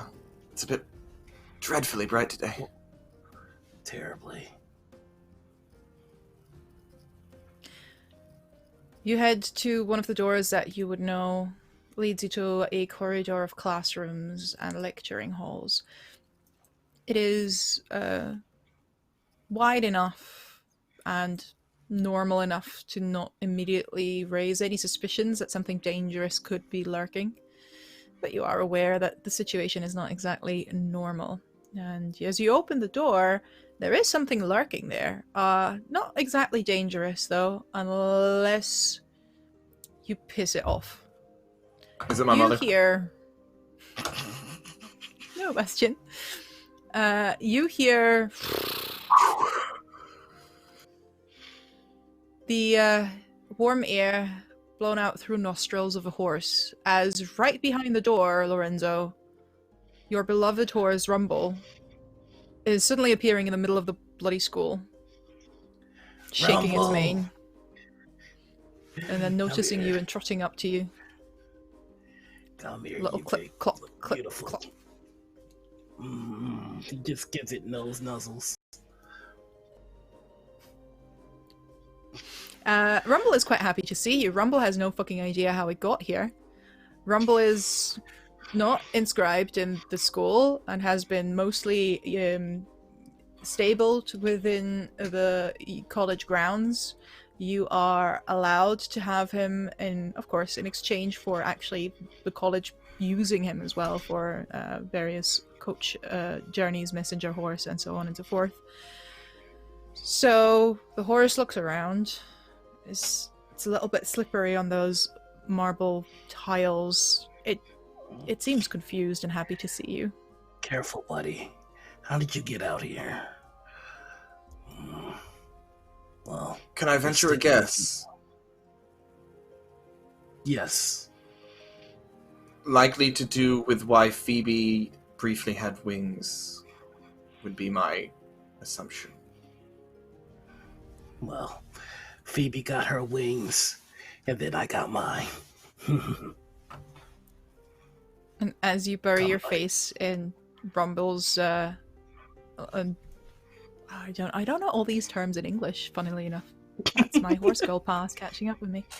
As you bury your face in Rumble's side flank, no, the horse disappears,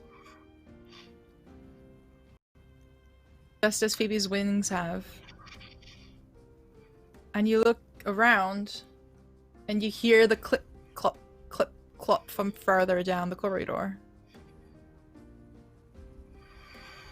Rumble? Did your horse just turn invisible? I don't know. Rumble! Just follows the clip clop.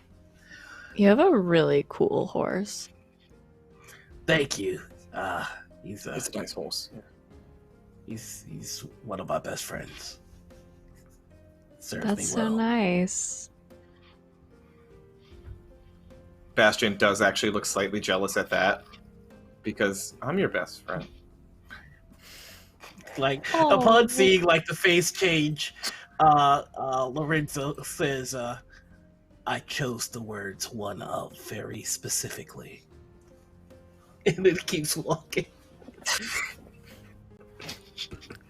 Aw. I don't It's know. okay, You- Bastien. Looks to Phoebe like I don't know why he said that. But It's fine. We know you're best friend. It's okay. Just like pat him on the shoulder. You should be open about your friendships. People appreciate it. I'll think about it. Good. Rumble! Clip, clop, clip, clop, clip, clop. Further down the hallway, you are making your way there, and the hallway is also brightly lit with various lanterns of continuous flames. It's empty though. There's don't seem to be any people in the area. You make your way across without much of a problem. You turn around the corner, and you see Rumble again in the distance. And then you see him disappear again. I am impressed by your new trick, and also annoyed. But instead of the clop, clop, clop, you now hear footsteps running up towards you. Very slurping, very like a child dragging themselves across a floor rather than really, really walking, you know, the whole lift your feet thing, shuffling. And it is, in fact, a child, maybe 7 years old, that is walking up to you in clothes that are entirely too big. There's not many of them left either. It's just one huge shirt that is a familiar tunic to all of you, but mostly Pickled Fish and Phoebe. It's the tunic of an elf.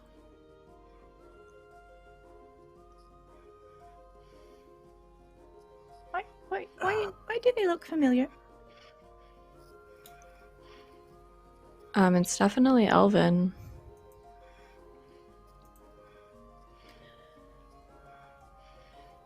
Mistress Phoebe. Mistress Phoebe? Oh, Picklefish. There you are. What happened? Hi. I was looking for Mistress Riverbend's office, and I walked upstairs. The old joints are no longer really allowing me to run much, but I guess that's not a problem anymore now. And the kid looks around. Long pointy ears, blonde hair that used to be white just a few minutes ago when Professor Unreal was still Professor Unreal. I'm a little bit unsure as to what happened, but I really want ice cream. I do too now. Can we get ice cream? Could we stay focused? Maybe not on the ice cream. You Yes. look different. You'll find I was de-aged. It is a thing. I was not the only one. As I entered the library, there was the smell of nappies that need changing. I don't think I need to say more. Please don't. Lots of crying as well. Lots of crying. Oh, My God. I'm really You not said good more. with babies. Well, I came to find someone responsible and someone able to work magic, and he shakes his sleeves that are like twice as long as his arms, because I Oh, can't gosh. seem to work magic anymore in this form. It's rather vexing. Do you have any idea what's causing this? Well, it's some form of magical surge, certainly, with the time. Oh God, I really want ice cream. The time moving rapidly forward, and the various items I've seen throughout the path. Some of the trees were turned into chocolate. Did amuse some of the students. I felt myself surrounded by the smell of burning flesh and blood.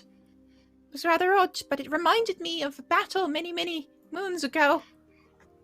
Well, not in many. I'm not sure, but there's some. I believe the kids would call it. There's some fuckery afoot. Of that I can agree. Yes, that is what we called it. Yeah. Oh dear. That is what he calls it. Oh dear. And he looks around, he seems a little bit queasy. And then in front of your eyes you see him shrink. A little bit more. De-aging another year. We need to quickly Can you find the still mistress. understand me? Uh-huh. And he's getting distracted by a bird outside looking up. Oh, Should we that's take great. him? Should we take him with us? There's like a lot of stairs in here. As he might fall. I Could get hurt. really am not good with kids. I'm not. Alright. I got it, Neither it's am I, fine. honestly. Come on, Professor. Just gonna pick him up.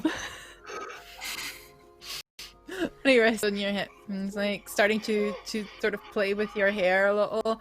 You have very pretty hair. Thank you so much. I feel like I'm a little young for this, but it's fine. Can you tell So me a we should story? find. Yeah, totally. So we should find the mistress, I'm right? really hungry. Like now. Okay, Yes, we time. should. Can I have a nap? I want a nap. Yeah, just go to sleep. And he I'll starts- go to sleep. I'll hold on to you.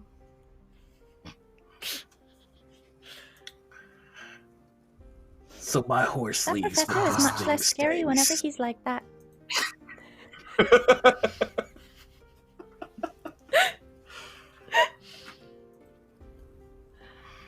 I want Rumbleback. How did it...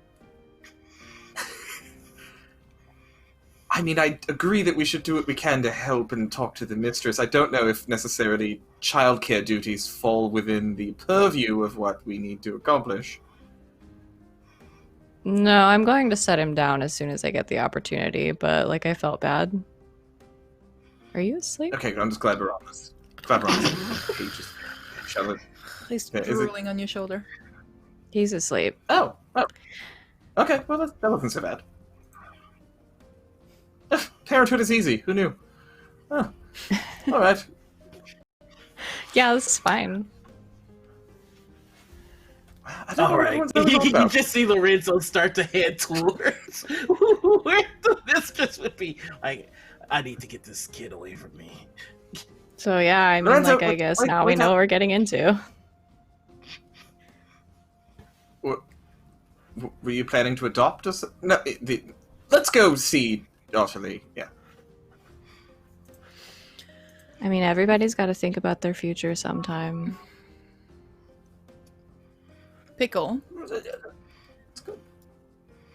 you've noticed something while they've been chatting, they've been discussing what to do. You've noticed, following the gaze of the young professor out of the window looking at that pretty bird, this pretty bird is a little bit strange. It's surrounded by flame. Doesn't seem to be bothered by it. But as it lands on the windowsill outside, it's still burning happily. Starts picking at a worm. That fire is still surrounding it. And your leg starts to hurt a little. Roll me a d100.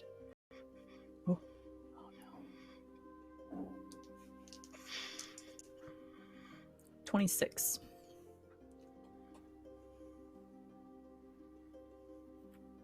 And as she's staring, she kind of rubs her leg a little bit and just keeps staring at this bird out the window.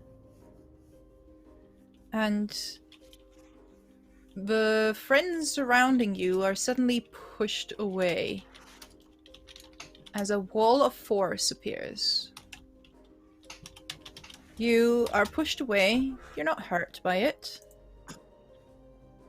But you can all tell it is centered on Pickle. And it seems to be on fire. It's not hot, but it looks like it's burning. Pickle. I promise I didn't do that. I don't know what happened, but there's a bird, and my leg hurts, and Are you on fire?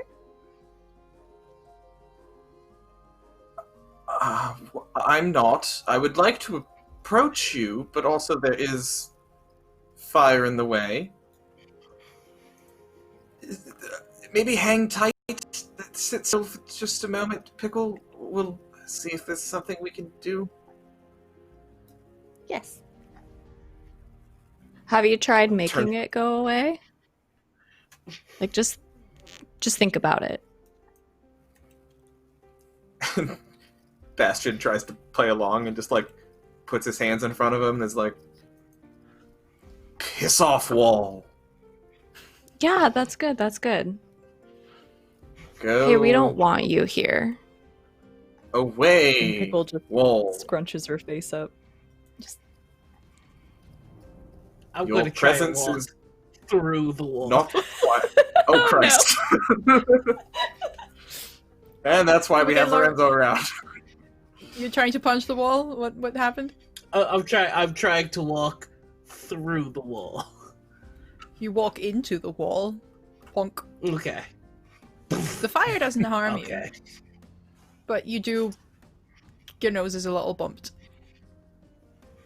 Yeah, less And less now- fire, more wall. But hey, now Well, we know that doesn't work. We know. It was a really good try, everybody. Yeah, teamwork.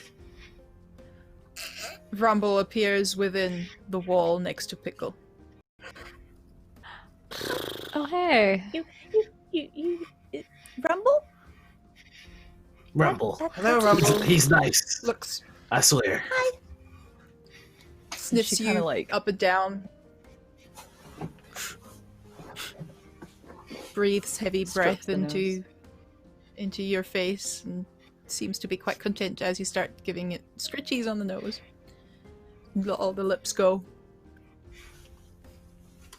I'm going and to then Rumble look to Rumble. disappears And again. Mother I father. didn't do it. Okay. I didn't do it. I didn't do it. No, it's not. It's not. It's. Oh. That's what you get for playing a Geralt voice. You get Roach glitching in and out.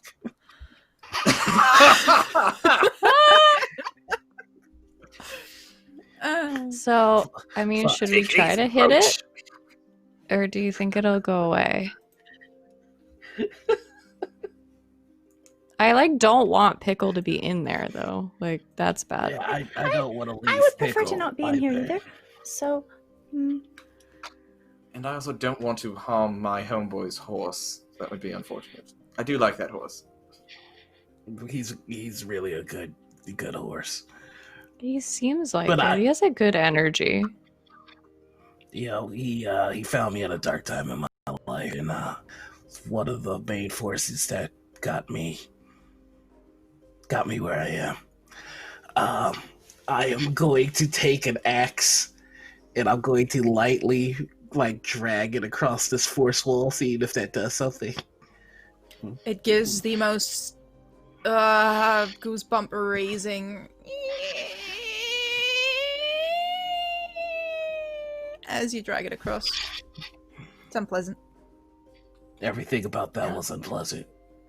Don't like that at all. No, don't like that. I'd prefer not to try that again, please. Yeah, that was a bad idea.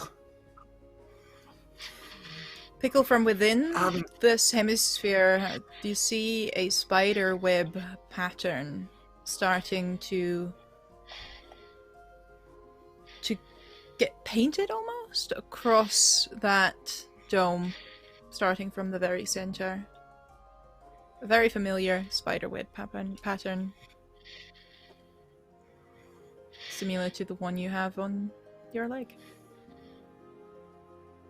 Does anyone else see that? No. See what?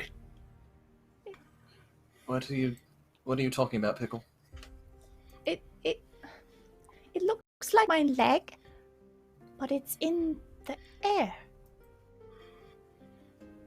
Like your leg? Yes. What do you mean? Have you seen my leg? I've seen you walk. Do you mean is there something I should have noticed about your leg? No, it has like that. She just points. Yeah, Pickle, it just looks like a wall, sorry. Oh. Yeah. Oh, sorry, adopting your motor speed. Yeah. Yeah, like I'm look up sorry, there. Pickle, but Just really feeling it. It is I infectious, too I am will say that. feeling it. Yeah. But I'm sorry, Pickle, Perhaps. I have no idea what you're talking about. Well, but Perhaps your leg is the key to escaping. maybe. Because Did you try my kicking leg has it? fire. My leg has fire, and that's my leg. So, yes. And she's gonna go ahead and like plop down and start unwrapping her leg. And so as the bandages start coming off, y'all can see just kind of this mangled reddish skin from really, really bad burns that have healed. And as the air starts to, come in contact with it, it just kind of sparks up, and very similar flames just start burning off of her leg. And she scoots over, and she touches her little paw to the wall with her leg. And as you touch the wall, those spiderweb patterns shatter the wall of force. The fire is Like gone. I quickly scoop up Pickle Fish before the wall can come back, because apparently everything goes away and comes back. It's fair. And as you scoop her up, her leg is still on fire. Again, it doesn't feel hot. It's not painful. It's just continuously shedding dim light and looks like it's on bloody fire.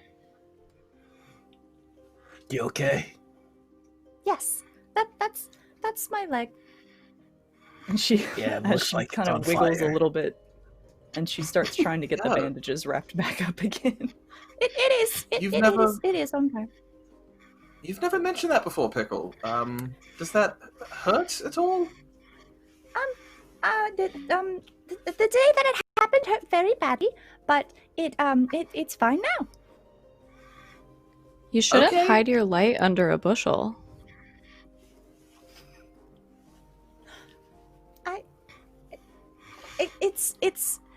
It makes people stare, and I don't really like that much attention. So I like to keep it covered, because then people don't have to look at it. Hey, one of the She keeps greatest wrapping. things we can accomplish is being comfortable in this life, so just think about it. Okay. I maybe another day, but for now I'm gonna wrap it back up. Hey, Pickle, don't get me wrong. That's also just cool as hell.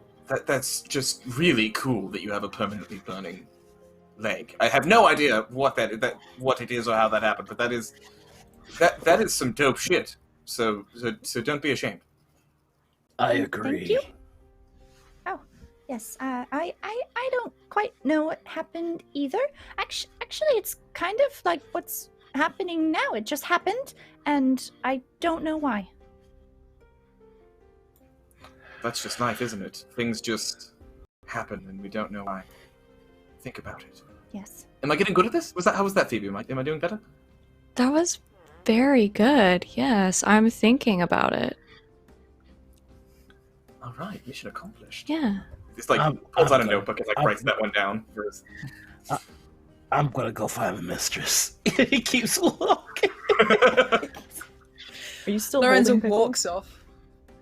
Oh yeah, as soon as Pickle gets done wrapping the leg, he just gently. Oh no, I I, mean, just I'd be remembered okay I have a if you wanted- toddler. Yeah. Forgot you have a professor baby. I He's forgot I still have a little sleeping. professor toddler. Oh, that's good. Okay. You don't have to think about it. Way above your pay grade, kid. I mean, that's You a head off. professor. Kind of has to think about it.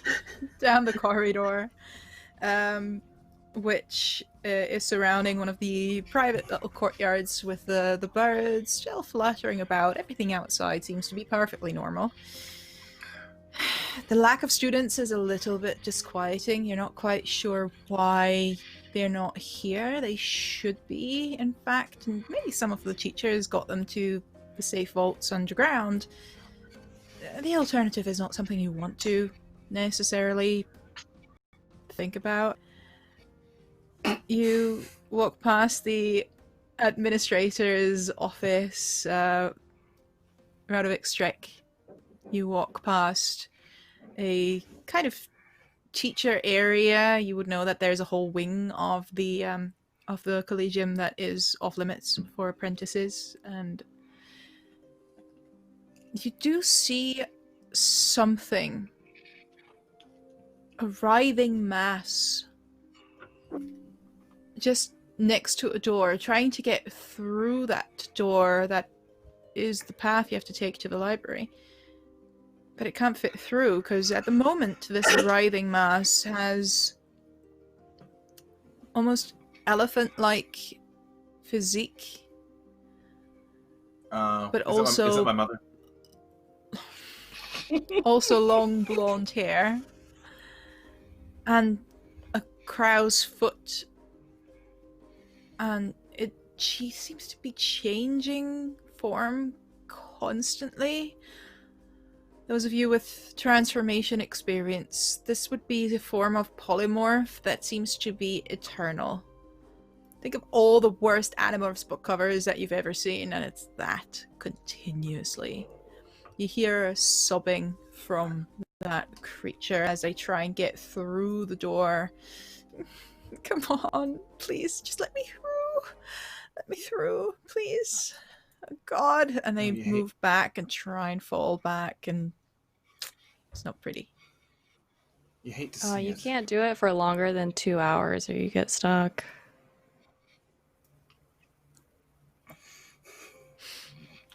Nice. True that. Falls back. Pickle on the approach, as we start to see this, Pickle just stops dead and is just kind of staring. Are you okay, little fish?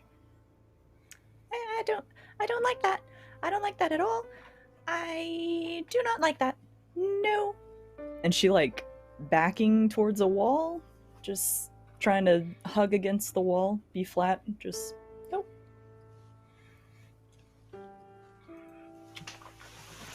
If she looks really uncomfortable, I'll just kind of like stand in front of her and she doesn't have to look at it. Yeah, the 2 axes are out. No need It's to be okay. afraid. Take Yeah, it it'll easy, be Lorenzo. fine. Not so soon.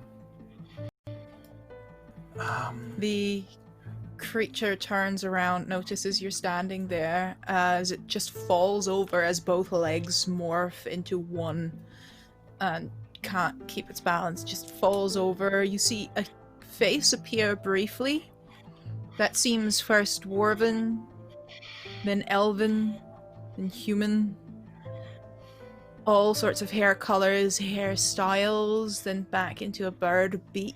They're trying to speak, but there's only sobbing. There's only, please, Riverbend, Phoebe! And you recognize that particular voice. It's Merith. Iana. No.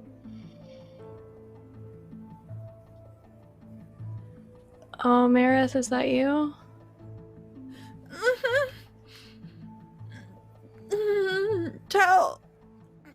Tell Mistress Riverbend all over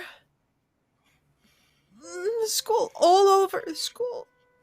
And it turns into a large elephant trunk that is quickly slopped back up, turns into a small creature now, smaller and smaller, like a butterfly, and then gets larger again. It seems to speed up.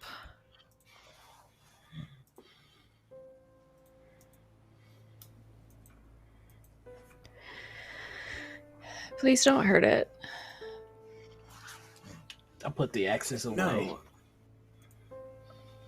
Yeah. I hadn't intended to do so. I don't know what we can do for her, though, Phoebe. I don't believe there's anything we can do.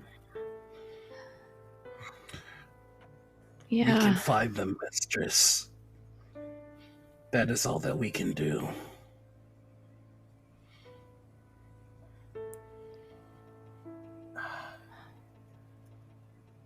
Hey, Marith, I'm like totally gonna fix this, okay?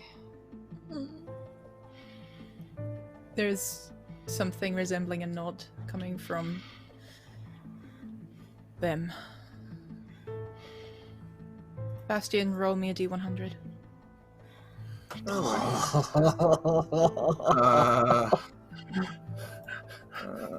Okay. 89.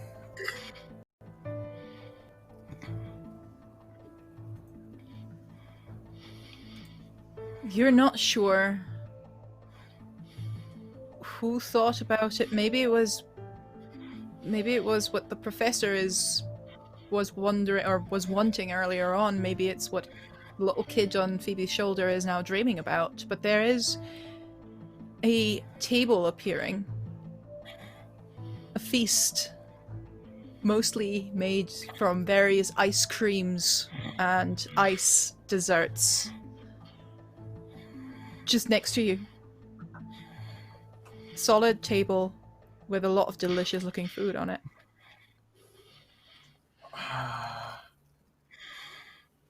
Looks to the child professor on Phoebe's shoulder. Hey, little fella. There's ice cream. Get it while it's cold and still here. What? Ice cream? Oh, shit, I wrote and that. his eyes go big, and you put him down as he just charges towards the table, jumps up because he's now fairly short, and starts stuffing his face with ice cream. Nothing weird seems to be happening. Do you I mean, think it's besides that, okay for him to eat? He's already eating. Regardless, it's happening. Yep. He's already eating. He seems to be enjoying it. Oh, this is so good. Oh my god, there's strawberry as well. Oh, god. That tastes like my favorite fruit when I was a kid. When I am a... Oh, more ice cream. Oh, there's chocolate. Chocolate! And he's super excited about it. This is probably fine. Yeah, this is probably fine. Yeah, I mean, it's definitely not the worst one, so... Yeah, it's just ice cream. It's not so bad. Okay, this doesn't give us any guidance on how to help the writhing mass that is also your friend.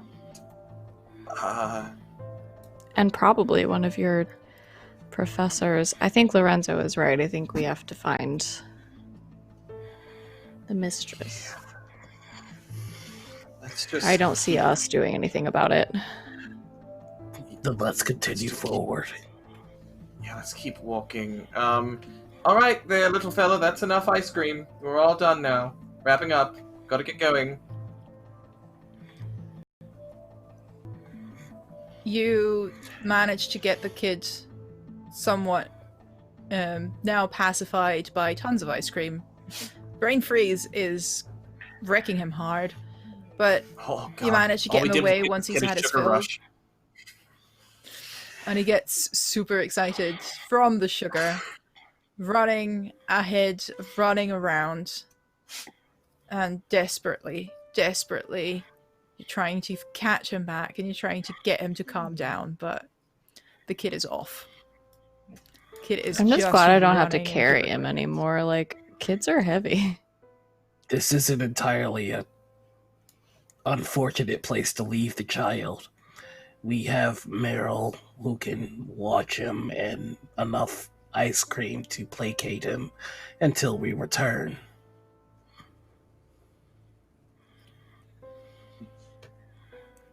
Again, yeah, it's probably fine. It's probably fine. It's a lot Okay, I mean, safer. if you guys feel okay about it. Will you Into the be library? all right? You'll be all right there, little fella, if we just leave you alone for a little while? Just you and the ice cream and the writhing mess? That's Marith. They're very nice. Marith. Yes, Marith. Apologies, I Meryl. called her Meryl. Oh, that's okay. I called mean, her I riding guess to most of you guys, that's Professor Iana, but they're cool. Oh, shit. Nice. Yeah, you know them. Professor Yana is one of the really, really nice professors you've met here who was very happy to take you under their wing and show you around when you arrive. They do teach illumination magic as well. Illumination and illusion. Professor, we're going to be right back. We just have to go see Madame Riverbend. They All nod right. as they are cycling through various bird shapes at this point. Motions you to go, Feathers motions look you to... Great on you. And we'll be right back. You head onwards across a little bridge that oversees the taller parts of the Collegium, the Arcane Collegium. And looking down, you see Rumble in the distance, seemingly nonchalantly eating half of the herbal garden. You see a couple of students in various shapes, seemingly going through similar things as the professor. You see things that shouldn't be there, things that shouldn't have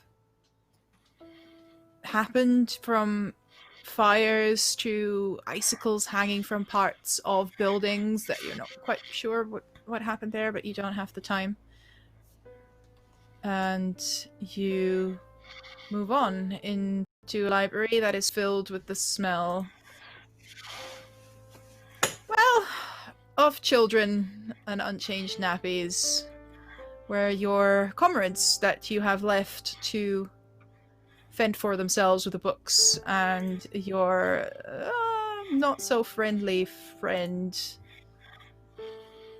Roderick, you can notice them. They have been turned into toddlers. They are lying on the ground with their clothes around them, and they're not happy.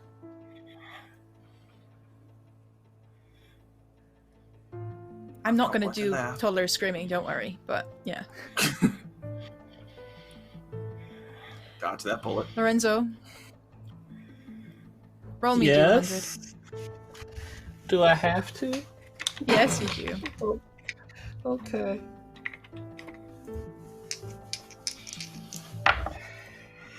$32.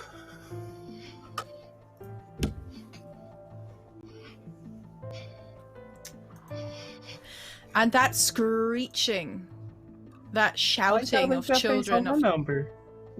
toddlers Sorry. crying, it turns into a foghorn of sound, a cacophonous, horrifying, absolutely all-deafening symphony of worst sounds you can possibly imagine. It is loud, it is annoying, it is brain-shattering. And it won't stop. I hate this. I hate this a lot. This is terrible. You do not What? understand a word Bastien is saying. Can we get out of here, please, Lorenzo? He just mouths "follow me" and takes off. You take off, going the same way you have come from just a few hours ago. Well, several hours ago, I guess. You ascend the spiral staircase to Ottilie Riverben's office that is situated in the beautiful, beautiful dome of the library building. You open the door. Don't even wait for a knock or anything. And then your world ends. And it ends in sounds never heard, colors never seen. It ends in tears never cried, and love never felt. There's just stillness as everything leaves. And that stillness starts deep within you, spinning. Spinning out faster and faster and faster, engulfing you in this unearthly tension. It's almost like you feel like every aspect of yourself is going to be ripped apart. Any second now, each and every one of you. Stillness that is racing at its core. You can taste your own heartbeat on your tongue as you slowly feel it come to a halt.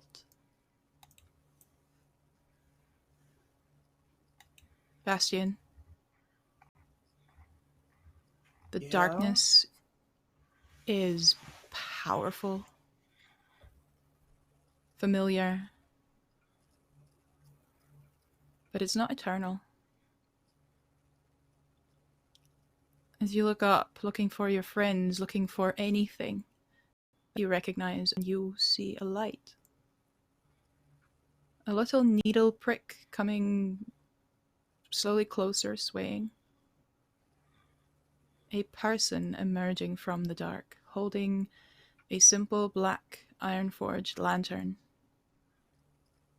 Who is holding that lantern, Bastien? Is it my mother? Who is holding that lantern? I actually want to commit to this bit. Do it. Marika is her name. Marika Kumara. My mother. You see Small your mother woman, red hair, permanently angry. and her scowl as she sighs in perpetual disappointment at her son and his worldly ways. Always gallivanting about, always trying to explore, trying to meet new people when you have all the people you need right here, dear. Humans now? Half-elves? Rat folk? Please.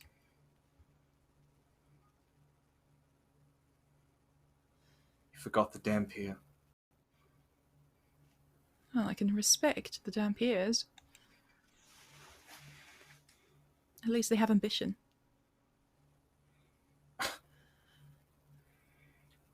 It's good to see you too, Mother. To what do I owe It's the good to pleasure? see you. What have you gotten yourself into again? Do you need money? Do you need another letter written to the ambassador? I don't need anything from you, Mother. I suspect I won't need anything from you ever again. So rest assured. Oh, it's so dramatic. Follow me, boy. And she To walks where? off. Mother... I'm sorry, I'm... coming. She walks off into the distance, not responding. Pickled fish. Now who's being dramatic? Pickled fish. The darkness is terrifying to you, numbing. But there is a light, and it's radiating from you. Underneath the bandages that you try to haphazardly put back onto your leg, you can feel the eternal flame. You can see it shine through and starting to burn through the fabric in almost like a bright flash. It is painful this time, but almost blissfully so, because you can feel it, and it seemed like you weren't able to feel anything in so long, being just surrounded by dark nothingness. And then the pain subsides as you look up, and you see a person in front of you, holding a lantern. Who do you see? Oh, I see Miris Rubybrow.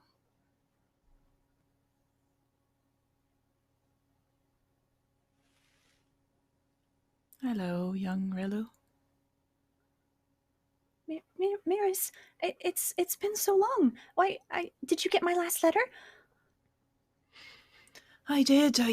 I'm sorry, I haven't had the time to respond to you. You do write an awful lot. Spelling's getting better.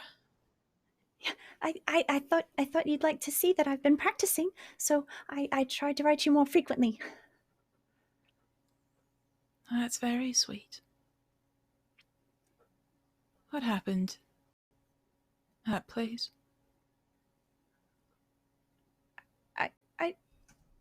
I don't know. It just kind of happened. Was it the same thing that happened back in the forge? I think so. It just happened so fast. I don't know. But I think so. Was it you? No. I don't think it was, but it could have been, maybe, but I don't think so. No.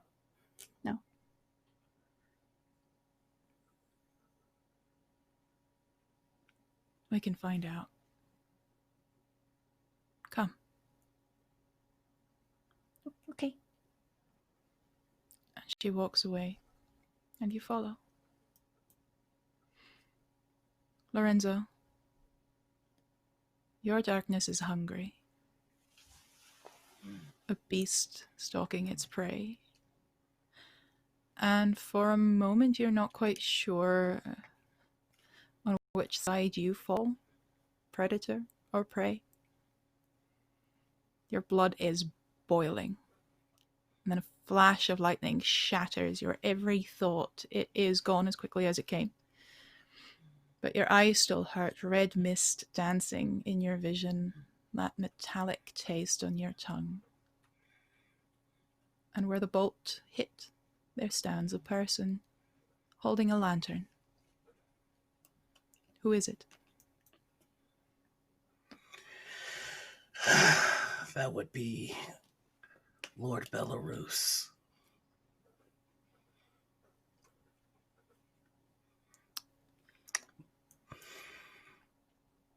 My.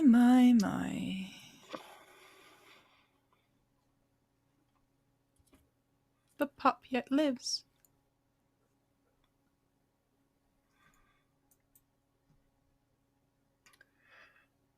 We are made of hardy stuff. Yes, we are. And yet you're here. Lost.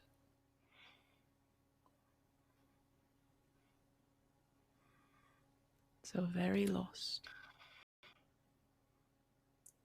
I simply await the next storm, is all.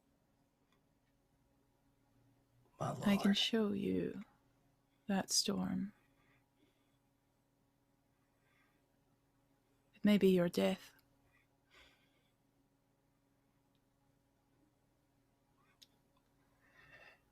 It wouldn't be the first death. And follow me. And he walks off, holding the lantern. Lorenzo is gonna hesitate for just a second before calling out. I follow as the man I am, not the damn peer you would make me. Then he just...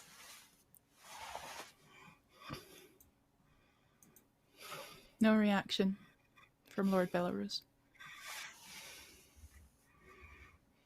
Phoebe,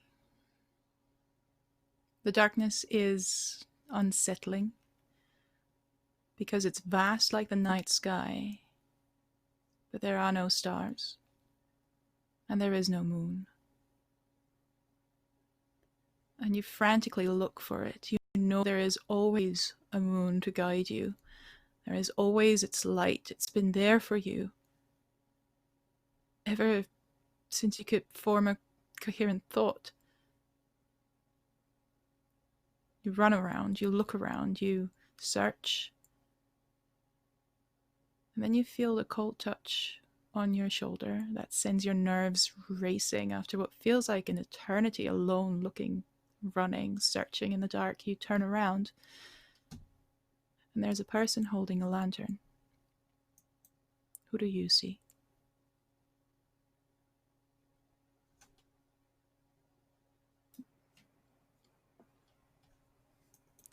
I'm torn between who she wants to see and who she actually sees.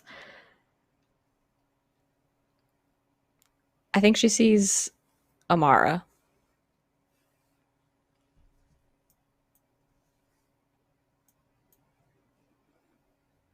Who raised her? Amara is touching your cheek, smiling.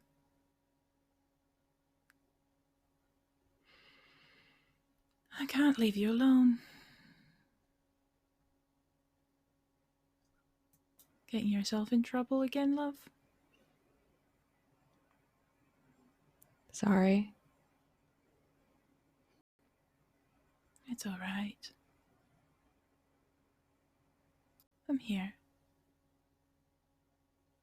You know you can always come back if you want to.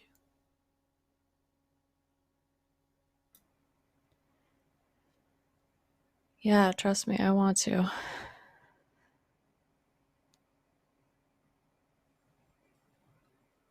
Walk together. Back to the light.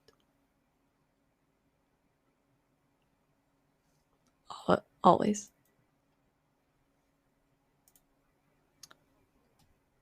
And you do walk together through the dark. Your lantern bearers are now silent. They lead you.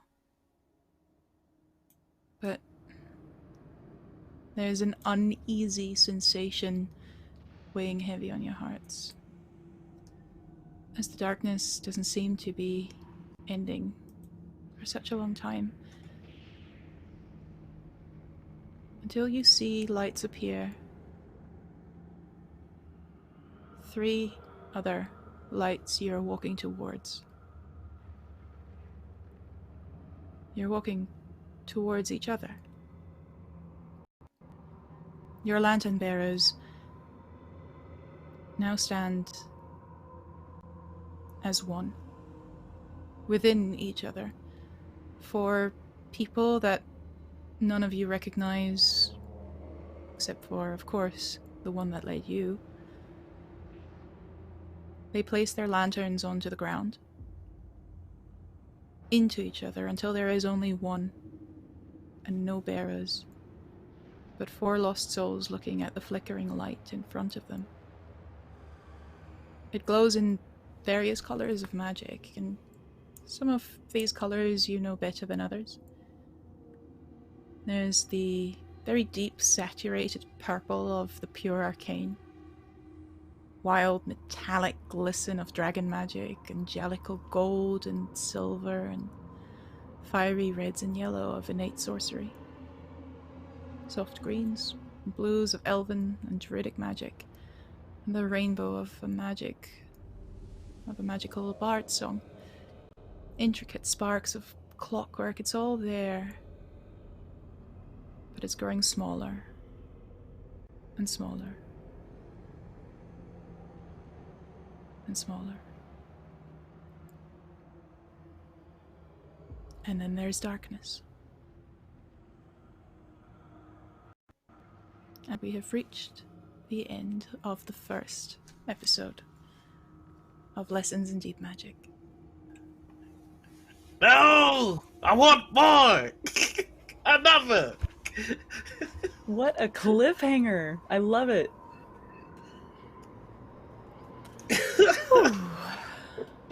Don't.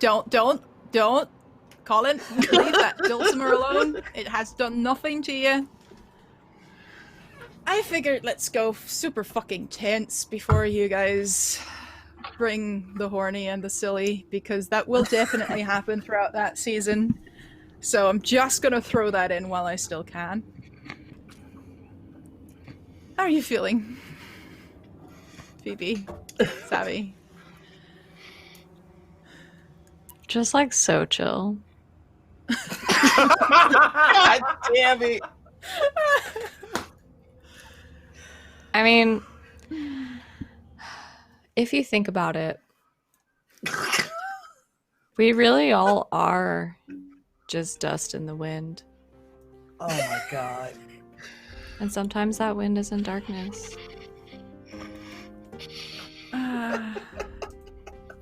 Well, we're certainly not in Kansas anymore. I hate all of you. No, you love us. This was brilliant. Oh god, so good. So good. How are you doing, Bastien? Colin? It's rough. Really glad. Actually, I'm really happy I committed to that. I'm just glad that my mother got to make an appearance before this was over. I mean, I feel like I feel like old Marika really got a whole lot of subtle shout-outs, and it was nice to have her actually show up there at the end. Thank you for giving me that option. Anything? Wow. For those of you out in Viewerland, by the way, you may have noticed all of us laugh our sweet childlike asses off throughout this entire thing at the mention of a certain phrase spoken by our friend Savvy Seaworth. Oh my because god. before this show aired a single episode, Phoebe had a catchphrase. Think about it. Think about it. Think about it. Think about it. Yeah, session 0 was an experience. Yeah. From what I remember from it anyway, because oh boy. Yeah, speaking of noir, when we're in Green Room, we have a song we need to listen to in Green Room. We can't mention on stream, but you know what I mean. Yeah, you can't just carelessly throw that out there. One might even say that we recklessly talk quiet in the Green Room. Yes. How are you feeling, Nora? It You would had be to reckless deal to with do your so now, poor I'm horse constantly appearing and reappearing and not appearing. I'm so Yeah, that poor pressed. horse. I'm so pressed about Rumble. Like, I'm actually legit. No, I had a great time. This was awesome. We got some questions in the chat. Actually, people want to know what race is Picklefish. Ooh, let's have a Yeah, look. yeah. Oh. This is like a Tuesday thing. Hello, everyone. I was gonna It's say, I I'm think- looking at a that. bit intense there at the end, but family fantasy RPG. What race is Picklefish? Picklefish is rat folk. Do you want to take it away, actually, Draco? It's your Oh, sure. character. So, yeah. So, I mean, rat folk in particular, you want to learn more about pickled fish, because she's precious. And I love It's her. so weird hearing your actual voice after hearing Pickled Fish all Oh, set. I know. I got really used to the pickle voice. I mean, I can talk in falsetto, but this is gonna get real fast. Let's go with these rat folk for now and what we're doing here with Kobold Press and the books. So, definitely. So, in the Rat Folk Heroes Handbook, they discuss rat folk. Wait, did I say rat folk? Midgard Heroes Handbook. I'm thinking rats on the brain. I would love to know about basically- the Rat Folk Heroes Handbook, though. Yeah, Kobold Press. That If sounds you're like a watching, good and I know book. you are. Yeah, we want specifically the Rat Folk supplement. Yes. I'm pushing for that. To That's be my fair- goal this season. I'm pushing for that.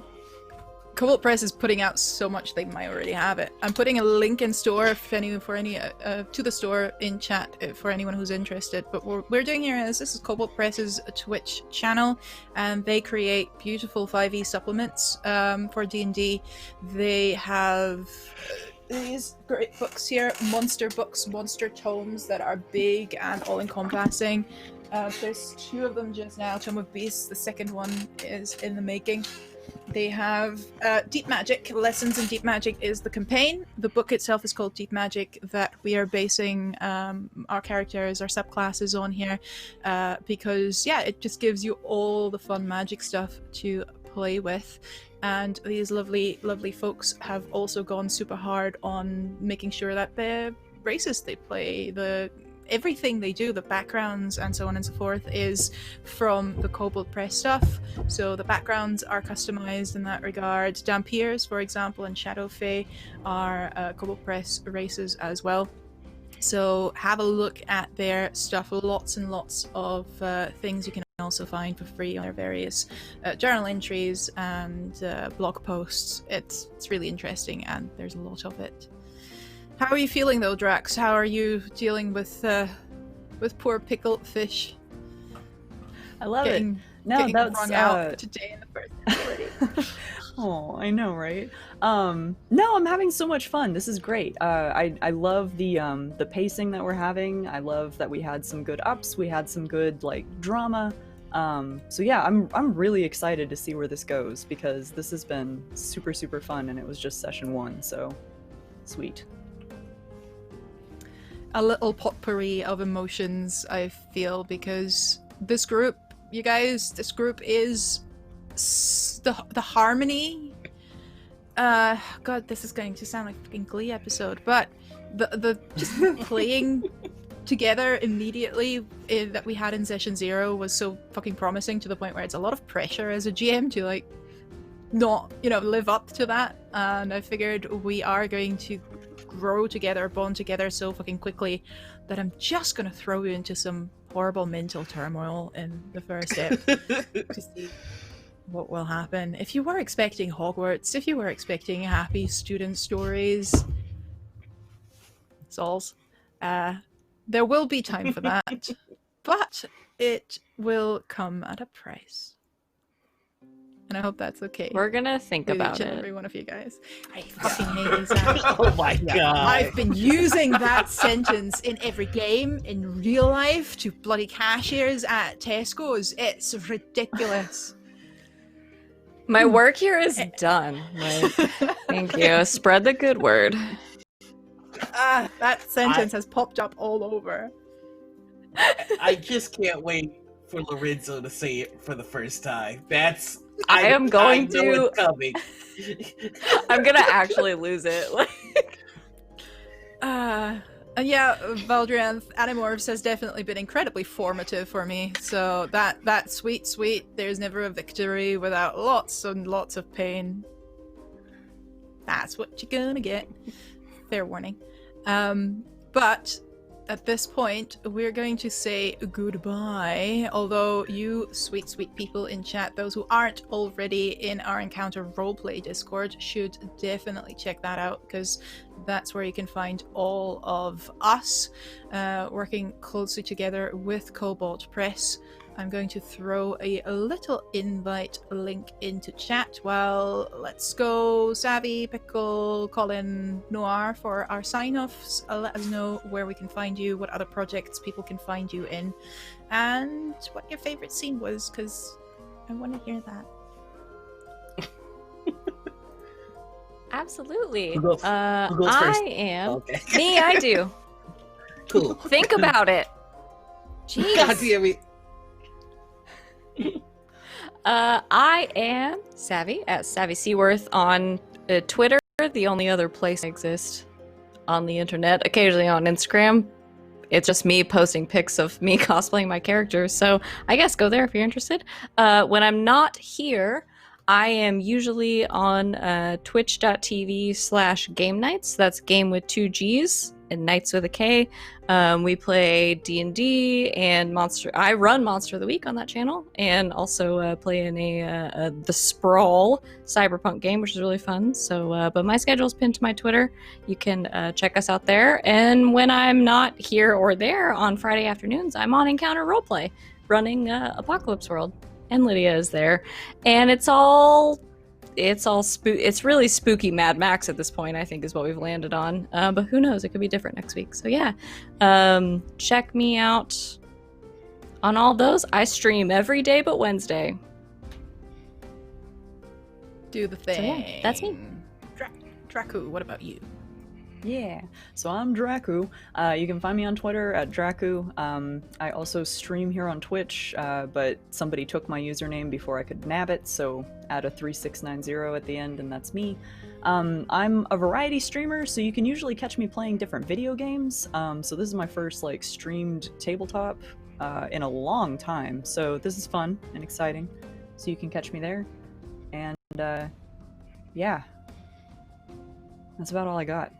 Cool. This is fun. What's your favorite scene? Fun time. We didn't do favorite scene. Oh yeah, my favorite scene. Honestly, is the quote unquote roach getting getting glitched everywhere. I love that. I love that so much. Oh, As someone who plays Witcher, and my game is so glitched, so I have the roach problem everywhere. So that was really fun, in my opinion. I loved that it just kept teleporting. So that was fun. Good times. Same. Am I the only shit? Oh yeah, you're go ahead. Go ahead, Savvy. No, I was gonna say I immediately forgot the rules. I didn't say my favorite scene. My favorite scene was when Bastien did a one-liner and was so proud of it that he asked Phoebe if it was okay.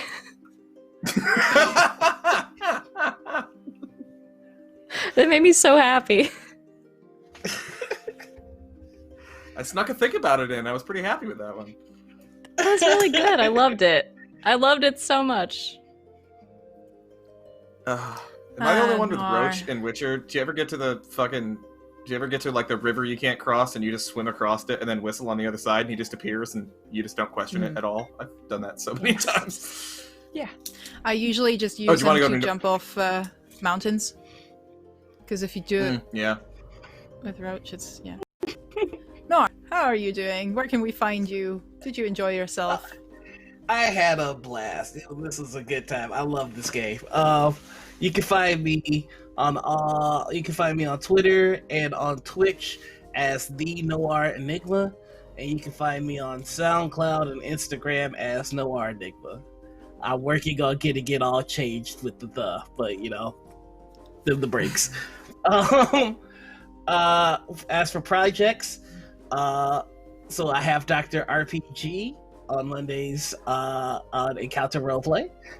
I am also in a Conspiracy in the Stars over on LFM. And we just announced today that we have a Call of Cthulhu game over on LFM with me and the cool folks from Perception Roleplay. So I get to play Call of Cthulhu with puppets. It's gonna be so much fun.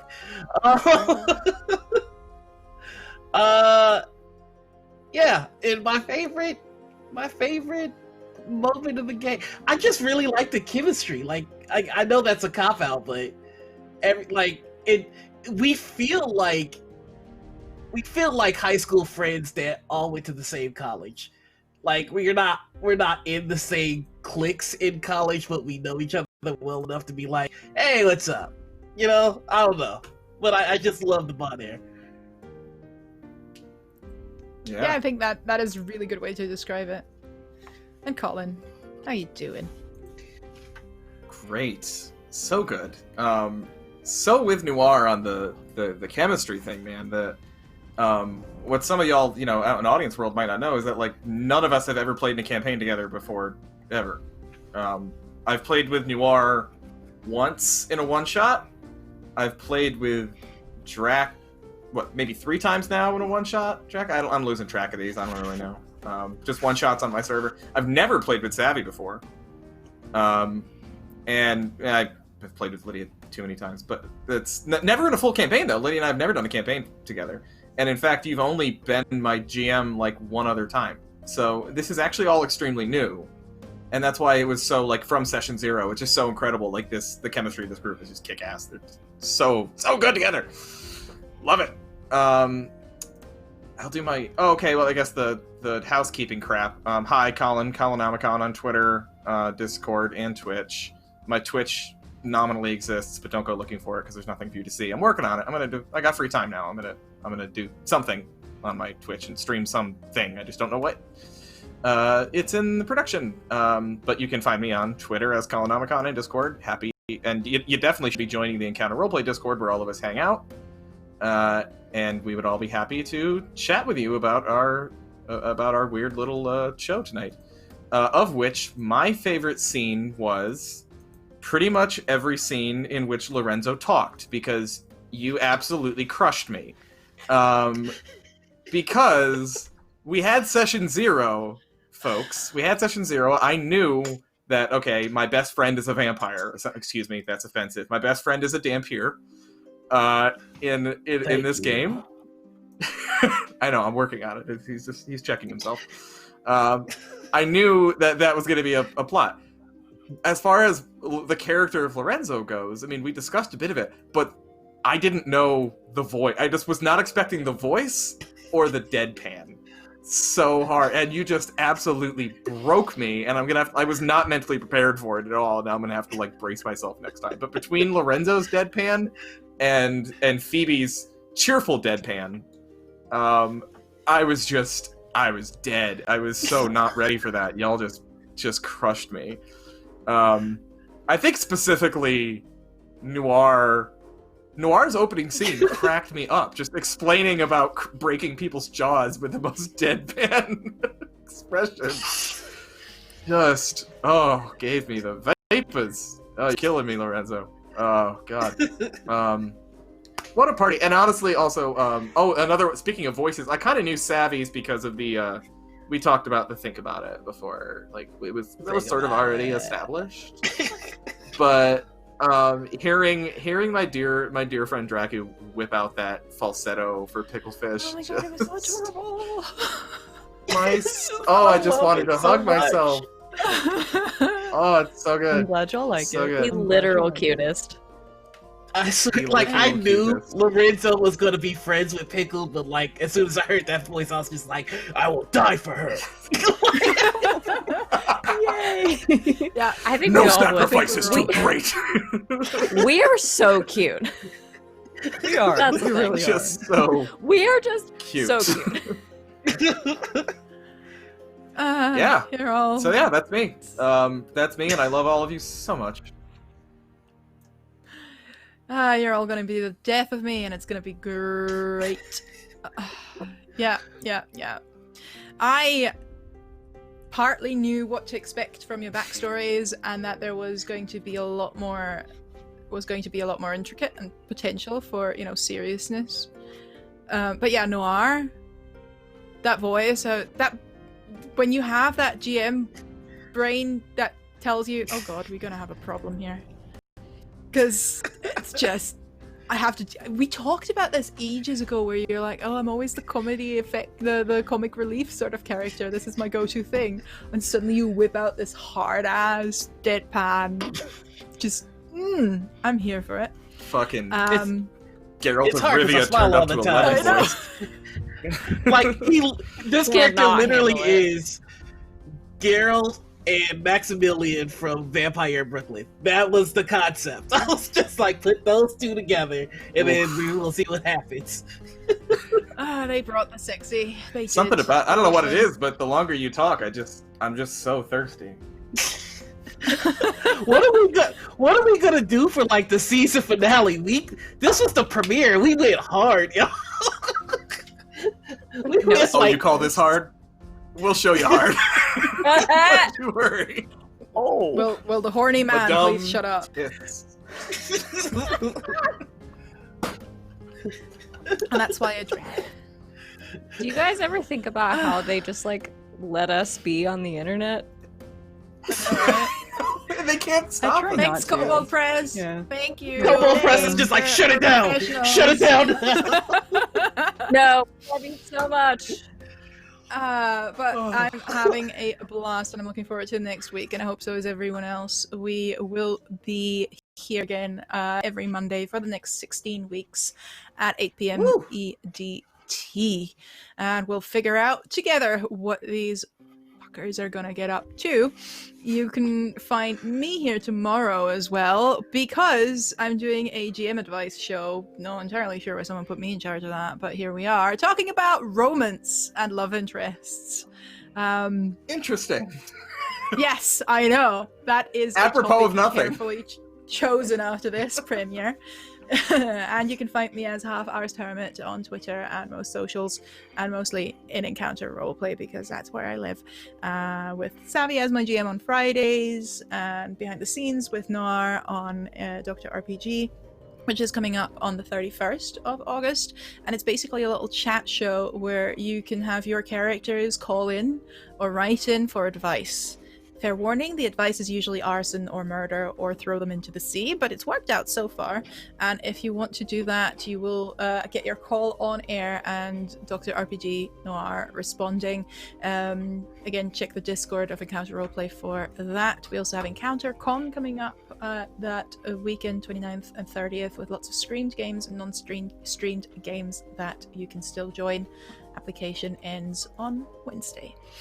Apart from that, thank you very much for joining us, and I'll see you again with some more lessons in Deep Magic next week.